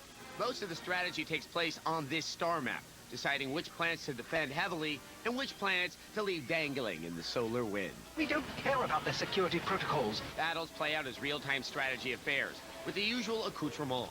Imperials subjugate while the Rebels infiltrate and steal technology. Yes, that does include plans for the Death Star. Excuse me while I rectify this Yavin 4 problem. Arriving in enemy space results in hot fleet-on-fleet action. Empire at War is at its best here, as colossal Star Destroyers and nimble Rebel fighters clash with explosive results. Unfortunately, both sides seem to have forgotten that space has a Z-axis, but it's hard to care when frigates are bursting like Alka-Seltzer crammed seagulls. On the ground, you have territory bonuses, strategic buildings that must be destroyed, and units play rock, paper, scissors with each other. Rocket Trooper beats Scout Walker, AT-AT beats Missile Tank, Snow Speeder beats AT-AT, and Darth Vader beats everything. Seriously, early in the game, Vader can invade planets all by himself. All too easy. The biggest flaw in Empire at War, the ground skirmishes are set on maps so small that it cramps the strategy at times. Are we really supposed to believe winning one battle on a tiny, insignificant piece of ground means we now control the world? It's like claiming you rule California because you conquered Fresno. I'm just looking for a certain Wookiee. Once I find him, I'm out of here. In and out to the source material, you can switch to a non-interactive cinematic mode to watch the blaster bolts fly. Very cool. Although this sometimes exposes cosmetic flaws. Yeah, Epsilon Wing, can you not fly through the Star Destroyer? Thanks. Star Wars Empire at War comes closest of any game to capturing the large-scale space battles of the films. It's occasionally light on actual strategy, but it will fulfill the fantasies of any wannabe emperor. I am in command. A 4 out of 5. We are victorious. Vader kicks so much ass in this game.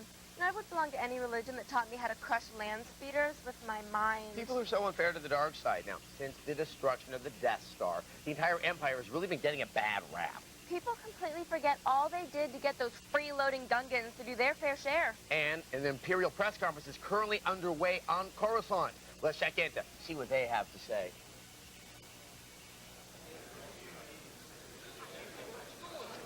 Good afternoon, everyone. I'd like to start with a statement from Acting Grand Moff Egan. Our Empire was struck again by rebels over the weekend. But the Empire is only bloodied, not beaten. We have big, scary plans for the future. The Empire will rise again. Now that I've said that, I'd like to go to your questions. Let's go with Janice. Thank you. Is it true that Lord Vader joined the rebels just before he died?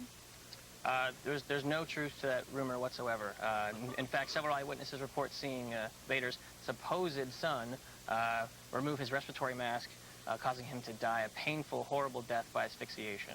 Although, truth be told, it probably didn't hurt that much. We're talking about a guy who was delimbed and then set on fire. And what of the Emperor's condition? From what I understand, everything has proceeded as the Emperor has foreseen, and he remains in a secure location.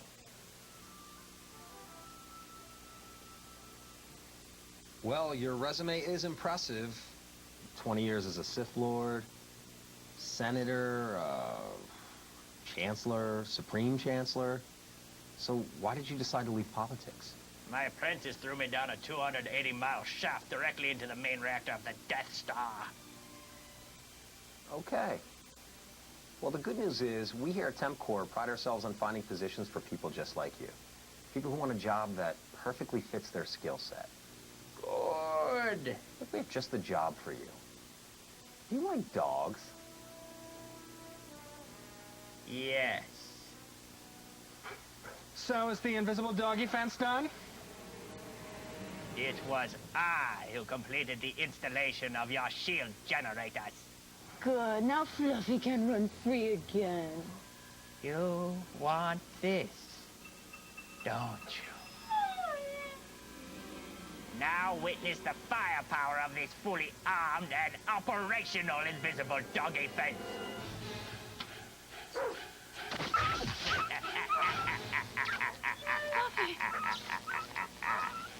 Good. Okay, so you're not a dog lover. Maybe you're more of a people person. You know, just sometimes I just get so angry with my father that I just want to kill him, you know? Good. Use your aggressive nature, boy. Let the hate flow through you. Really? Are you telling me to kill my dad? Show no mercy. Do not hesitate, and your transformation to the dark side will be complete. Okay, so that didn't go so well. Telemarketing. It's simple, easy, and no one could possibly get hurt. So if I decide to go with your wireless plan, what are some of the benefits? Power. Unlimited power! Minutes. Unlimited minutes. Hello? Oh. air traffic control, come in. This is flight 137. Oh God, we're running out of fuel. Give us some place to land now. Oh, I'm afraid all the runways will be quite occupied when your plane arrives. For God's sake, please, we're going down. And now, young pilot, you will die. Oh, God! Flight 137, please come in. We don't even temp air traffic controllers. How did you get that job? Everything that has transpired has done so according to my design. You're mistaken, because what you did was criminal. No, it is you who is mistaken about a great many things. Every single person in that building is now an enemy of the Republic. Hey, I said get the hell out of here. Run! This way. I don't want to work here anyway. After the break. Spock, a meow clop, or a doggle fox. Sorry, fans, you can't play as an Ewok. As the story goes, you're out... If you're gonna make an omelet, you have to destroy some star systems. To get past the leftist spin of those rebel hippies, let's go back to the Imperial press conference still in progress. Todd. Yeah, so the rebellion stronger than ever, and the Jedi having returned, and the destruction of the second Death Star, isn't it time we started negotiating with the rebels? I mean, what are our options at this point? Well, first, I think that's misleading, because the second Death Star was not completely destroyed. In fact, several pieces of it fell fully intact to the surface of Endor, and we're currently recovering those pieces for the reconstruction of a third Death Star, this time probably bigger and more powerful. Are you serious? That thing is a death trap. The Death Star program is an enormous strain on our economy. How exactly does the Emperor propose to pay for all of this? Well, I'm glad you asked. The Empire is very excited to announce that we're working in conjunction with Hummer to begin manufacturing the first military-issued vehicle for consumer use. In fact, we've recently completed our first commercial for the Imperial Hummer. We here at Galactic Imperial Transport have a fine selection of new and used vehicles, like the Imperial Hummer.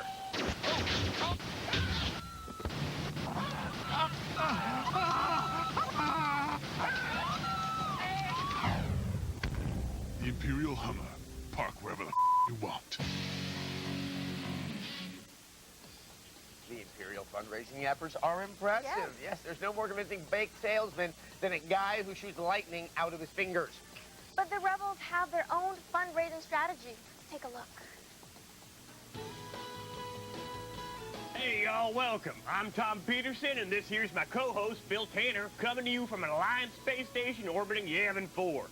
You know, ever since the Jedi were wiped out, we've been overstocked with lightsabers. And everything must go. If you order now, you'll get these 5 models. You're gonna get the Golden Yoda. You're gonna get the Mos Eisley Survival Saber. You're gonna get the Youngling Killer.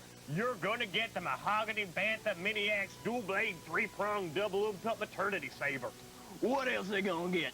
Now, what I'm about to do right now is unbelievable, folks. Right now, I'll guarantee every single caller this authentic, 100% pure carbonium Mace Windu replica lightsaber. Woo-wee! And remember, this Mace Windu replica saber comes with this lovely purple blade. Doesn't mean you're gay. Not at all. Right here, folks, we're gonna have something. Oh, Tom, they got me good. Oh, that burns like hellfire. Oh God, where's my hand, Tom? Folks, if you order now, do we have a clip we could go to? Oh my God. I think he's gonna die. To my knowledge, Grand Moff Tarkin never forwarded that memo on to Lord Vader, and although he felt a disturbance in the Force, it was too late for him to do anything but to choke the out of someone with the power of his mind. What the hell have I done? I worked with you for 22 years and I never told you how I felt about you. Tom, I knew. I always knew. These prices couldn't last. No! No! And speaking of no, there's no end to these savings. Call now. Call now. Up next. President, I'm afraid we have a heck of a situation down here. A man. I think the guy gets laid all the time, to tell you the truth. He does. So that works. The 8 minutes video, 8 seconds, I guess that's... I'm going to submerge myself in a bucket for an hour and see if I can pull any tail. I doubt it, though. Check your MySpace page. I'm sure there's a couple girls. Oh, wait. You don't have to actually go to New York to see Blaine quite possibly drown, as exciting as that be in the flesh. ABC is airing the finale as a special on May 8th. But don't worry. We're not just going to, sit by and let Blaine take the spotlight. We're actually doing something cool. We're sending our new correspondent, Zach Selwyn, to the Big Apple to perform a death-defying stunt of his own. Believe it or not. Isn't that right, Zach? What's that? Oh, hold on. 8:59. That's 59. Zach Selwyn. Yeah. Go to the Big Apple. Going to see Blaine in the underwater aquarium. I have a theory on why he's doing it, actually. What's up? He used to date Daryl Hannah, who was the mermaid in Splash. So I think this is his way of, getting under the water for her, letting her know he's still game, he wants to party, He's still down, even though he's pruny. Right, he's a little pruned up, but, she's flaking her gills when she's out of salt water, He's doing it for her. He's doing it out of love, Olivia. There's something special about that. All right, I'll give it to you guys. Okay. I mean, I wouldn't, that's not my thing, but... Hey. Well, Zach, we're glad to have you.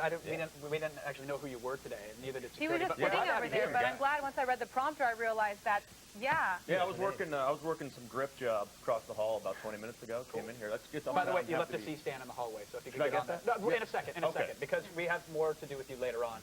As usual, though, Will O'Neill, the guy sitting next to him, he gets to stay in the office and surf midget porn all day. Yeah. Great. So, I'm glad we didn't even acknowledge him. Not much has changed for Will. He's fine. Hey, Will. I just stay here all day.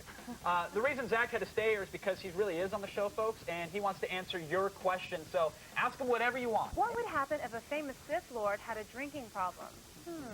It's Return of Drunk Vader.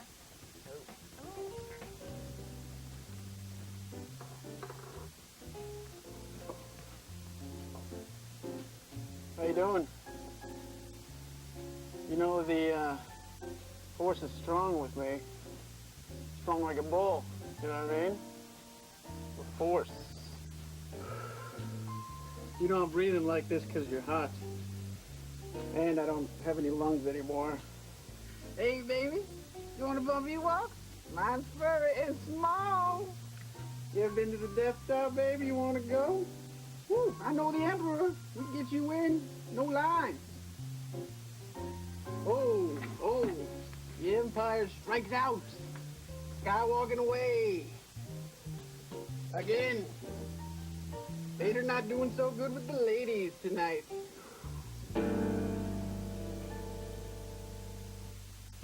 Brought to you by reason you ever need to be reminded that not all independent films are grainy, black and white meditations on love and loss. Just head on over to the gooey and gory works of Troma Studios. And as Troma president and founder Lloyd Kaufman will tell you, they don't just peddle movies, my friends. You've seen the movie. You've memorized the multiple sequels. You love the cartoon spin-off. Well, put down that remote control and learn how to read, because here comes the Toxic Avenger novel. All the fun of a Toxic Avenger movie without being able to see all the nudity and gore. The Toxic Avenger novel is much more than an excessive cash-in on a successful franchise. It's Troma's excessive cash-in on a successful franchise. The Toxic Avenger novel by Lloyd Kaufman and Adam Janke, available at fine bookstores everywhere.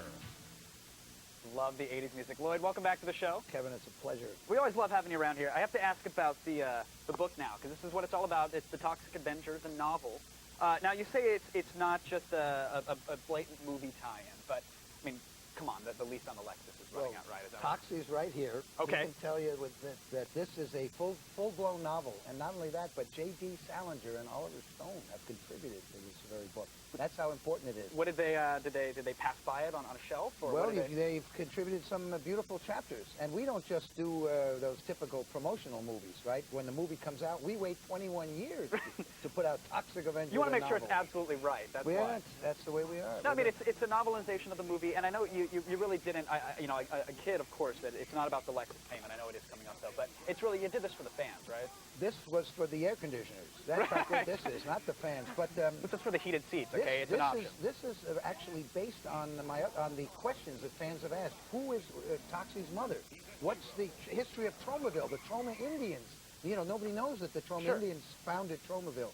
things like that. It's a fascinating work of art. So they're going to get all their answers finally. It's cinema of the mind. You have to use, you have to actually learn how to read in order to handle this. That's a tough one, but I know you're going to have some classes for your fans, right? Yep, that's for figure sure. it out. They can sound it out. Plus, there's pictures. But it is a 2-year. It's really Adam Jenke and I spent 2 years. He more than I, but 2 years writing this thing. Right. It's a really good novel. And this won't be like in the supermarkets where you can find it.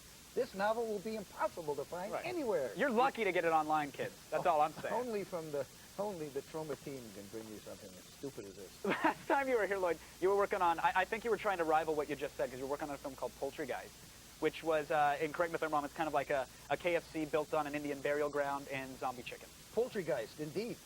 It's a remake of the Black Men in a Boat classic by Steven Spielberg. Amistad. How did you said it? You're right. Come on, it's mutant chickens and zombies, which is great. Instead of the black men, we've substituted a lot of chicken Indian zombies, and instead of the boat, we've got a fast food restaurant. All right, I see. Instead of Anthony Hopkins, you know who? Ron Jeremy. Oh, that's right. Isn't there any? Is your Dolphin character going to be in there? By Dolphin Man is not not in this particular film, but the Dolphin Man may have his own project coming up soon. Oh, How did production go though? I know you guys were really working on it. Amazing. In fact, but Poultry Guys is sort of like the chicken virus. We cast it virally. It's sort of, we went on the internet. We said, if you want to be in a Troma movie, we got people from Germany, Sweden, Australia. They all came to Buffalo, New York, slept on the floor, and made Poultry Guys. Literally slept on the floor. Yeah, literally. Right? We all lived in the church, an empty church, and the special effects, all the zombie stuff, and the transformations, and the exploding everything, the various feces and all that, were all created right in the abandoned church. That's awesome. You guys, you have a legion of fans, obviously, and they're really that diehard that they would go out of their way just to be in one of these films. Yeah, incredible. Using the internet. That's how we produced this movie. There's singing and dancing in Poultry Guys. There's some and choreography, all of which came off the guy who wrote the music. We wrote the lyrics, Gabe Friedman and I, but the guy who wrote the music lives up in Alberta somewhere. He's just a fan. And he wrote it, composed it, and recorded the music just because we've never seen the guy. It's incredible. We've never met him. And you probably don't want to see or meet him. If he's off the internet, chances are no, not the most pleasing sight in the world. 13 years old. Yeah, exactly. And a big fan, obviously. Yeah. I know it works both ways.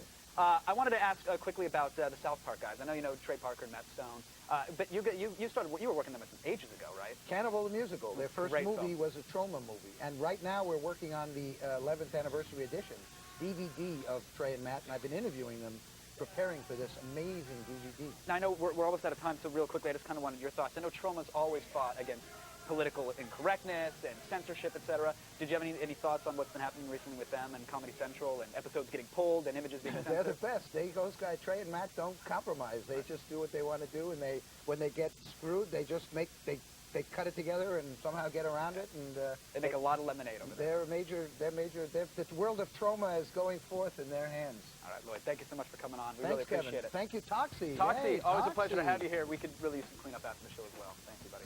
Everybody, for more information, pay a visit to Troma.com. The book, Poultry Guys, everything. You're going to want to pay attention. Olivia, though, do you have anything to add to this? Or? Yeah, just a reminder that it's in everyone's best interest just to stick around.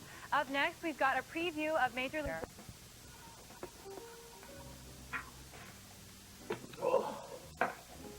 Hey, hello. How you doing? Oh, yeah, you look finer than a shaved Wookiee, baby. Ow! You know, I sense a great disturbance in my pants. A great disturbance.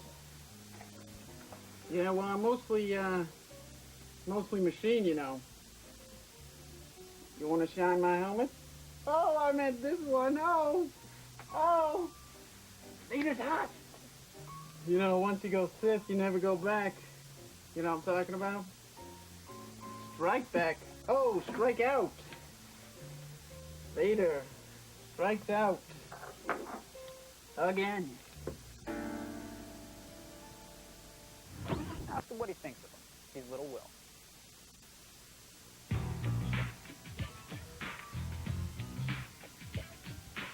Lil Will's Discount Warehouse is open for business.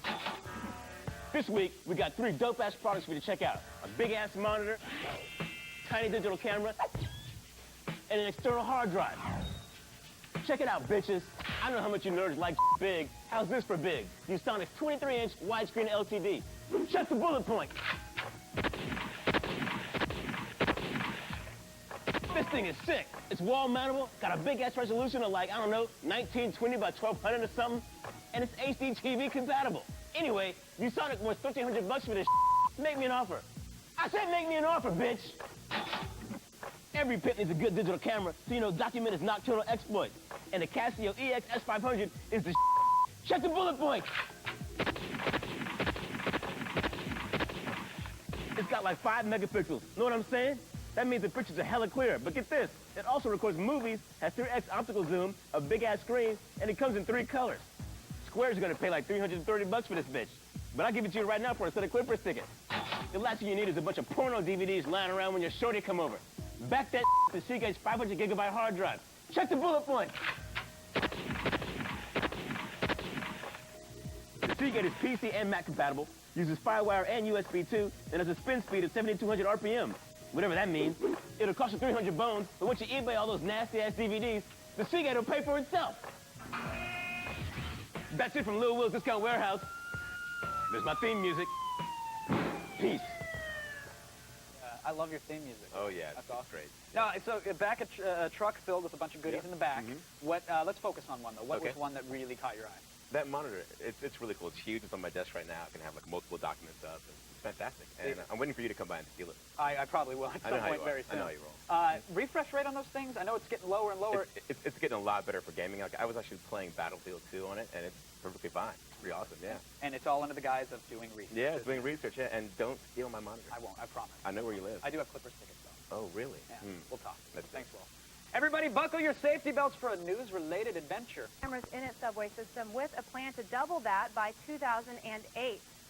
And in superhero marriage news, TV Guide has published the very first images of the Storm Black Panther wedding. Storm's wedding dress was designed by an Emmy Award-winning costume designer for the soap opera Guiding Light. And as you can see, the couple saved a bit of money by letting Spider-Man handle wedding photographer duties. And we also see that even superheroes can get emotional at these things, like tough guy from the future Bishop, who really should have had plenty of time to prepare himself emotionally for this. The actual wedding will take place in this July's Black Panther issue number 18. All right, everyone, I'm Olivia Munn, and you've been fed. For more headlines, the booze is stronger. Here's another romp with Drunk Vader.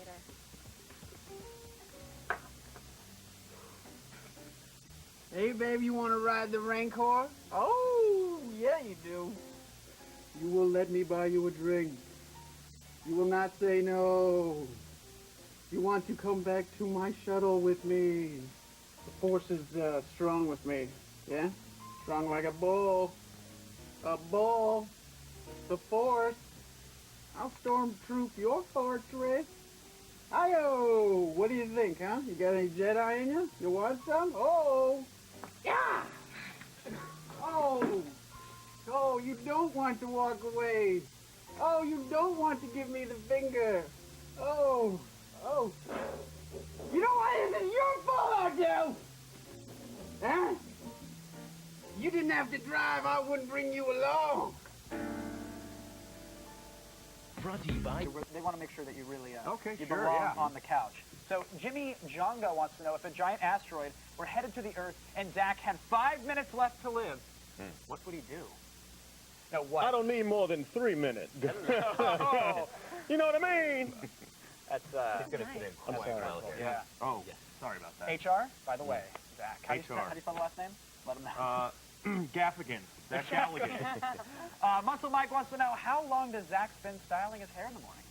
Wow, another hair question. You know, my like Felicity, you know, going to cut my Felicity? hair like Terry Russell. You wish you were. And everything's going to fall apart. Do you have any other references from 1998 you'd like I'd like to bring out? up the current stuff, you know. Yeah. This G4, let's see. It's a good, you know, shower and a walk. That's it. No product. Natural body. It's actually a weave. I thought you were black. On the inside. Okay, Yeah, cool. exactly. Big Fella wants to know, what hobby takes up most of Zach's spare time? All I need is 3 minutes. You know, I'm a musician. I'm an actor. I do a lot of different stuff. I'd say music more than anything. What's you should definitely plug the band. I know you guys are on MySpace. Yeah, you know, I didn't come you have to a flash. plug the band. ZachariahMusic.com. Hey-o! It's country music, hip-hop music. It's the Eagles meets the Beastie Boys. You're like the Linkin Park of the South. Not at all. I just was waiting to see if you country or not. Finally, a Bucktooth Ted says, how long does it take Zach to finish filing his taxes? Well, last year I made $11.14. So you got it all back? It was pretty much quick and easy. Yeah, I got it back in a couple days. So, yeah, taxes are to be cheated on, and women are to be filed. There you have it. Sven the Pirate says, what is Zach's favorite movie genre? Sven the Pirate, matey. Zombies? I love zombie movies like Dead and Breakfast and the Toxic Avenger movies, and I love comedies.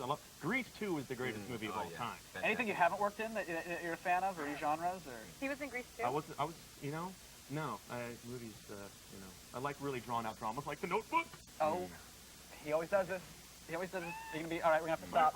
We're going to have to stop. I'm sorry. It's all right. You did good, though. You did good up until then. That's it, everybody. I'm sorry. Nice to be here. Woo. Great. All right. Thanks to our guests, Lloyd Kaufman, Adam De La Pena, Peter Girardi, Todd James, and Philip Tyrone. Make her fair. Go. World. Here's an encore. This season on 24, the minutes you weren't supposed to see. It's a special event you don't want to miss, and it all starts now.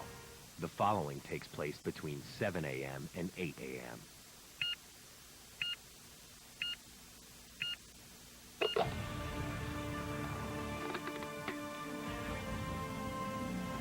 Time for breakfast. Time. Pull faster! Oh, that's awful. That's cold.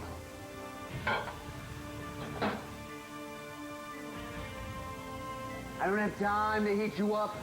Beep, beep, beep, beep, beep. Oh, that's good. Dancing with the Stars, 8 o'clock. 9 across, hot dish. Hot dish, hot dish.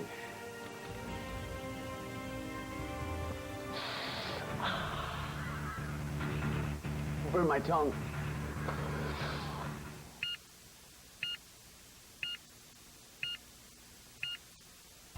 Brought to you by the new...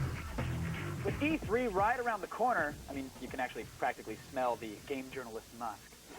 We invited X-Play's Morgan Webb and Adam Sussler over to play in our little sandbox for a little while. Guys, welcome to the show. I showered today. Did you? Does it still smell like musk? It's, it's potent. I've actually been kind of like really working on a good hefty scent. It's are you appreciating it? Bacon fat and, and what else? Bacon fat, turpentine. like river silt. You know, they actually do have at E3, one of the highlights is you go outside the convention center and everyone is selling those hot dogs wrapped in bacon. If you had one of those yes, bad boys. Of course. We were just discussing It was one thing, you were here just about like last week, 2 weeks ago, and you said that was one of the things you were looking forward to. Exactly. Is that what you're looking forward to, Morgan, or is there what's going on at E3? What has you guys excited? A girl can't deny the allure of the bacon-wrapped hot dog. Absolutely let me just not. say, but and that's not a euphemism. You actually enjoy a tasty kosher dog with bacon wrapped around it. Which actually takes away the kosher, just so you know. Oh, okay, good. Yeah. Gotcha. No, what are you looking forward to? What do you want to see? It's so big. We actually just been talking about Gears of War. Now, they showed it first at the Sony press conference last year. Everybody was stunned, blown away, in their seats. The audience was quiet, so we're really looking forward to see what they have. I mean, they've got to have some new stuff this year, and we're looking forward to seeing what they've got. I'm embarrassed that I'm just into Gears of War because like everybody's into Gears of War, but the people who I've talked to have actually seen more of it than what they were showing at the like the 360 launch event. They kind of had this wow, like this is it, you know. This is like kind of the coming out party for the Xbox 360, and it's scary and it's violent, and I've always liked Cliffy B stuff. Right. It's Cliffy B. It's epic. They know how to make games, and I like the concept of a stop and pop, as he calls it, instead of a run and gun, which is nice. Of course, you know, X-Play and Attack of the Show are going to be live from the convention center floor for the entire week of E3, which is May 8th through the 12th. So everybody's going to tune in for that. But yes, it's going to be live. It's also, very live. Which, you know, we could mess up. Horrible things could happen. We probably will. Or maybe there will be magic. Television magic? We make it from time to time, but I know you guys don't ever come on this show or really, you don't look at me in the hallways unless you have something to plug. And so I'm assuming that there's something going on here at some of your own television magic? That's true. He noticed that. Yeah, we're shilling. We're shilling. Really just kind of co-opted 3 minutes of your time to let people know that we're having a special marathon. We're having a marathon. We actually have 16, which is, in case you haven't seen enough X-Play, we have 16 of our favorite episodes of X-Play in an 8-hour marathon, and we actually bought a little taste of it for you guys. Oh, the first sample's free? Sneak preview. First one's free. Let's see it. Next one I'll have to charge you. Where's the Mountain Dew? Refrigerator, duh. Can I have some Mountain Dew? Yes, of course. Jeez, just be quiet. Hey, what's up?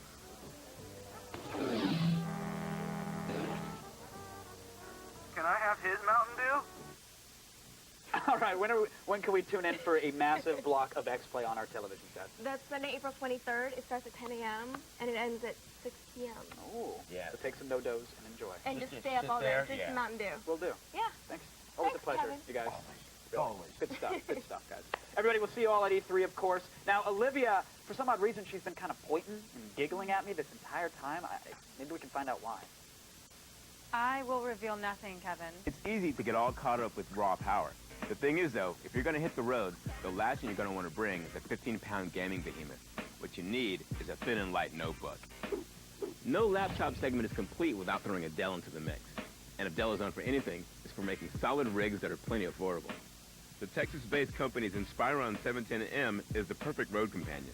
With a 1.0 gigahertz Pentium processor, 500 megabytes of memory, and a 60 gigabyte hard drive, it's not the most powerful road warrior out there. That said, with its 12-inch screen, battery life of more than 4 hours, and lightweight, the Inspiron 710M is a great deal at $1,100 bucks.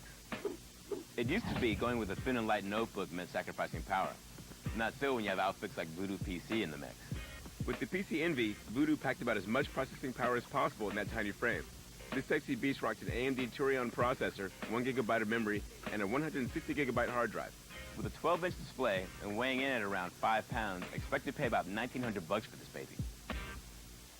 Will, now you picked the smaller one. Yep, yeah, it's really good. It's light. It's like 4 pounds, and it has this huge battery in it. But usually when you go with smaller, the bigger ones have more memory, faster processing. So does this one do the same? This one has tons of memory. It's it's a super powerful, big hard drive, nice display. The thing is, I'm not using it for gaming. If I were using it to like game and stuff like that, then I would go with the one that had like 2 gigabytes of RAM and all this stuff in it. But because this guy, the Dell Inspiron line, they're really good. They're solid, like good tech support, and yeah, I dig it. It's great for just like taking with you when you're gonna go traveling. So you'd recommend it to my mom?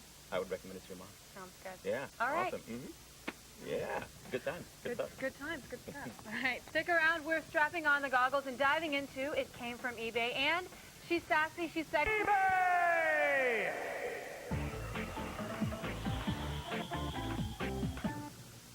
I might have shattered an eardrum. That hurt me. I'm sorry about that. Felt good over here. First up, Stinky. And, no, you're excluded from this. I would never throw you under the bus. Stinky, in case you were wondering, is actually a homeless doll living in Montreal, Canada. Look at that. Yeah, look at that guy. Looks like a veteran. His dream is really to travel the world. In fact, there's a series of countries that Stinky wants to visit. So the seller says, hey, you bid, you buy Stinky, keep him for 7 days, then you must relist Stinky on the eBay, and he can come right to you. So you get like a little homeless doll you got to take with you around the world. What if, does he come with like an addiction, like most homeless people? Like what if he's not addicted to like methamphetamines? I got to hook him up with his stuff? Yeah, there was a white horse accessory that he came with, but he's kicked it since, so that's really good. Good for I'll him. get him. Yeah, he deserves to travel. Well, if you want him, 4 bids starting at $1.75. I'll go in $2 after the show. Done and done. Next up, we have the Tomcat bobbleheads. Now we all know Tom and Katie here are doing this just in time to help promote Mission Impossible 3. Now, Katie's wearing handcuffs and a shirt that reads, "Shh, I'm in labor." Now, I'm no bobblehead expert, but Katie's looking a little soggy under the cheek. Oh, come on, man. Hey, you know what I'd rather see? She's preggers. She's preggers, but you know what? Some girls carry it differently. I'd rather see her and Aaron Eckhart from Thank You for Smoking bobbleheads doing that thing in the closet. You know what I'm talking about? Good scene. Good scene. Very good. Didn't show enough, though. But I like that the bobbleheads are accurate enough to really reflect the complete lack of emotion in their relationship, in the ceramic surroundings and in the real life. Just smile and nod. And you can shake the crazy out of them. 4 bids starting at $16.50. Now, we're going to move on to the world's smallest Slim Jim. Zach, hand down again, please. Still sealed in its original packaging. The seller claims not even bite-sized. Ouch. Ouch. Right now, Macho Man Randy Savage is actually really pissed off because it's so small you can't actually snap into it. Slim Jim. Macho Man. He couldn't snap anything. Have you seen his arms? Yeah, they're jelly. It's like tube socks filled with cottage cheese. Yeah. It's kind of hot, though. I enjoy it. I'd pay for it. 2 bids starting at $1.25. Zach, take us home. I'm taking you home with a penis enlargement, enlarger, stretcher, enhancement, enlarger device. What? Now, this original noose design cradles what you need to be cradled and allows for exact comfort and adjustability. It's doctor approved. It's thousands of dollars cheaper than surgery. Forget the pills, forget the patches, forget the snake oils. Get this thing. It's awesome. Talk to me. You know what I'm talking about. You said noose-like device. Noose-like device. And this is for the area. Yeah.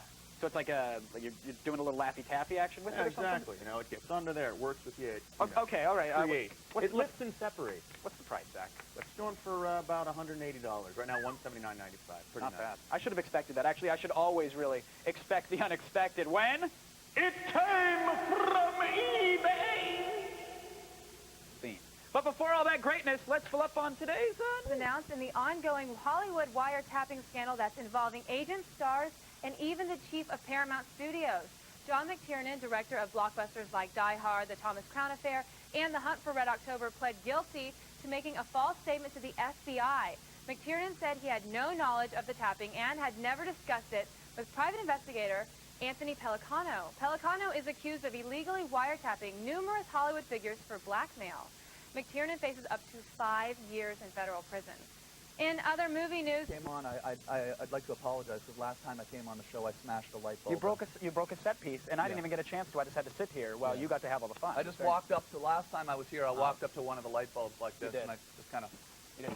That's the last time I remember it shattering. Have you been working out, Tom? Okay, there it goes. Like that. Can I, do you think I could get away with it now that you're here? I don't know. I mean, I just figured it was weird. I wanted to apologize because I thought it was weird that I only broke one of them. Could you blog it? Oh, yeah, we got to film I just it, want to, real quick. All right, to read Tom's blog... Wait, close your eyes, close your eyes. Okay, eyes are closed.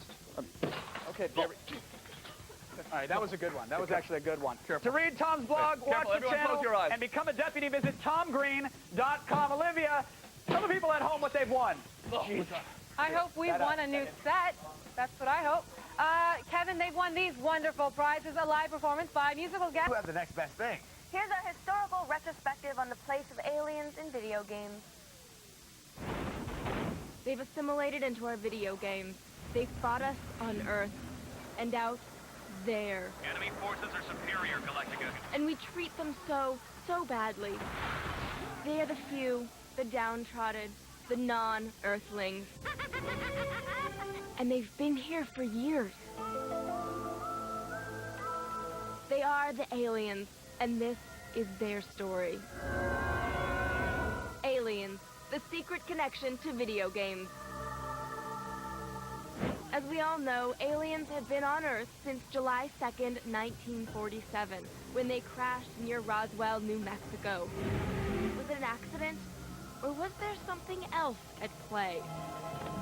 A leading scientist believes our government reverse-engineered video games from alien technology borrowed from the crash site. This is just between me and you. This information was suppressed for years. Roswell was only the beginning. Until this happened. With the popularity of Space Invaders, the alien immigrants hoped a treaty between aliens and humans could be reached. Until this happened. A game so bad that it set back alien-human relations for decades.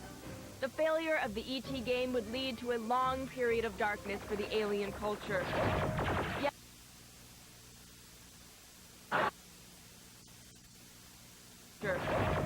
Yes, aliens appeared in video games, but generally only as hapless pasties or violent killers. Neither is completely accurate. Even when a fleshed-out alien was brought to video games, said character was forcibly adopted by America. It broke the aliens' hearts. Aliens are a hard-working, honest, God-fearing race, but the video game world was not finding this out. This reporter applauds the demise of the pathetic human species. Yet, with money tight and alien families to feed, many an alien lowered himself in order to get their faces and voices out there in any way possible. Then, in 2005, 2 games were released that aliens hoped would change everything. Area 51 and Destroy All Humans. Aliens everywhere hoped that America's dirty secret of alien experimentation would be brought to light. With Destroy All Humans, aliens thought, finally, a game they could call their own. Alas, it was more of the same. Area 51 ignored the truth of the torturous alien experiments and went with the worn-out alien cannon fodder concept. And Destroy All Humans, while having aliens as the heroes, was just a silly farce. A cartoon, if you will, not to be taken seriously. It's probing time.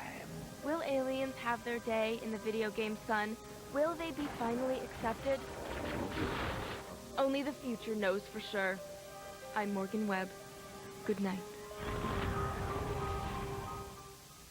All this complaining about illegal aliens is really starting to bug me.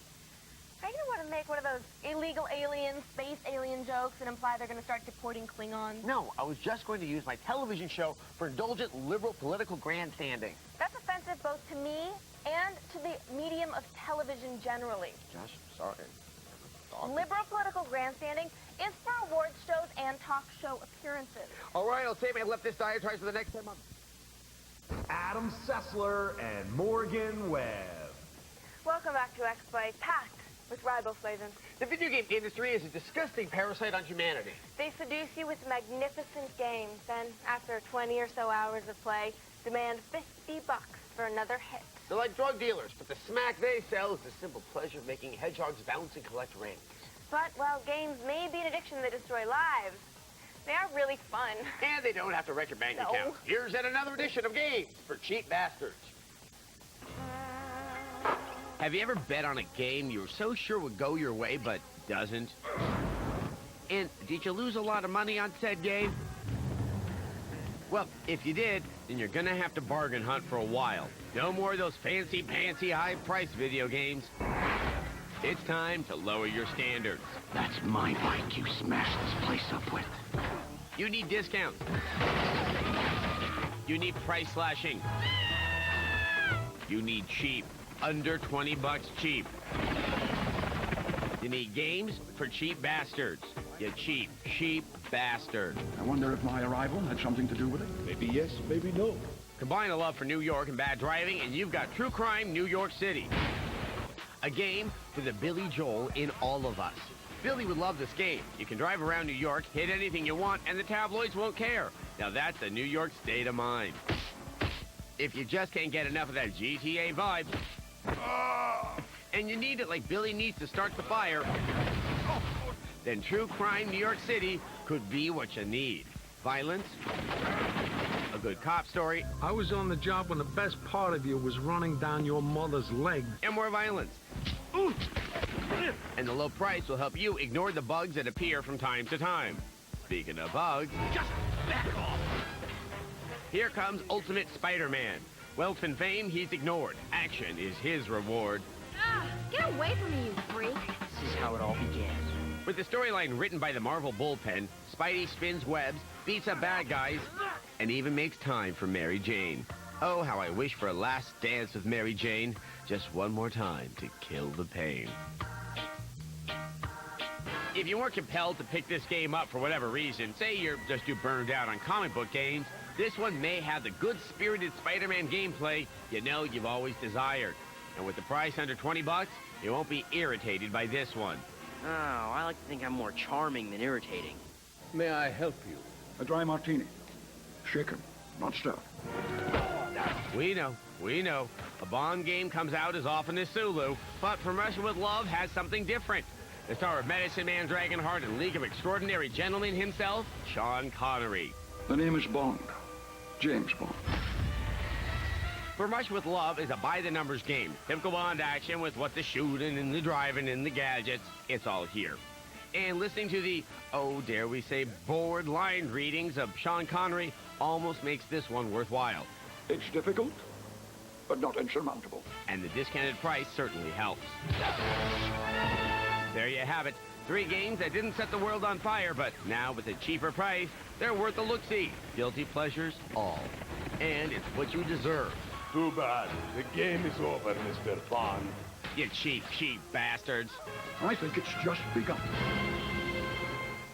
As always, Games for Cheap Bastards rests on the premise that you have $20 to spend on a classic title. But you don't always have $20, Nope. because beer is tasty.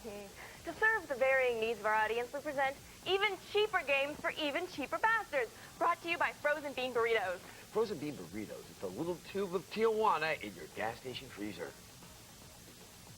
Today's even cheaper game for even cheaper bastards is playing Minesweeper at work. It's not fun, but it does occupy time, and the graphics are slightly better than Free Cell.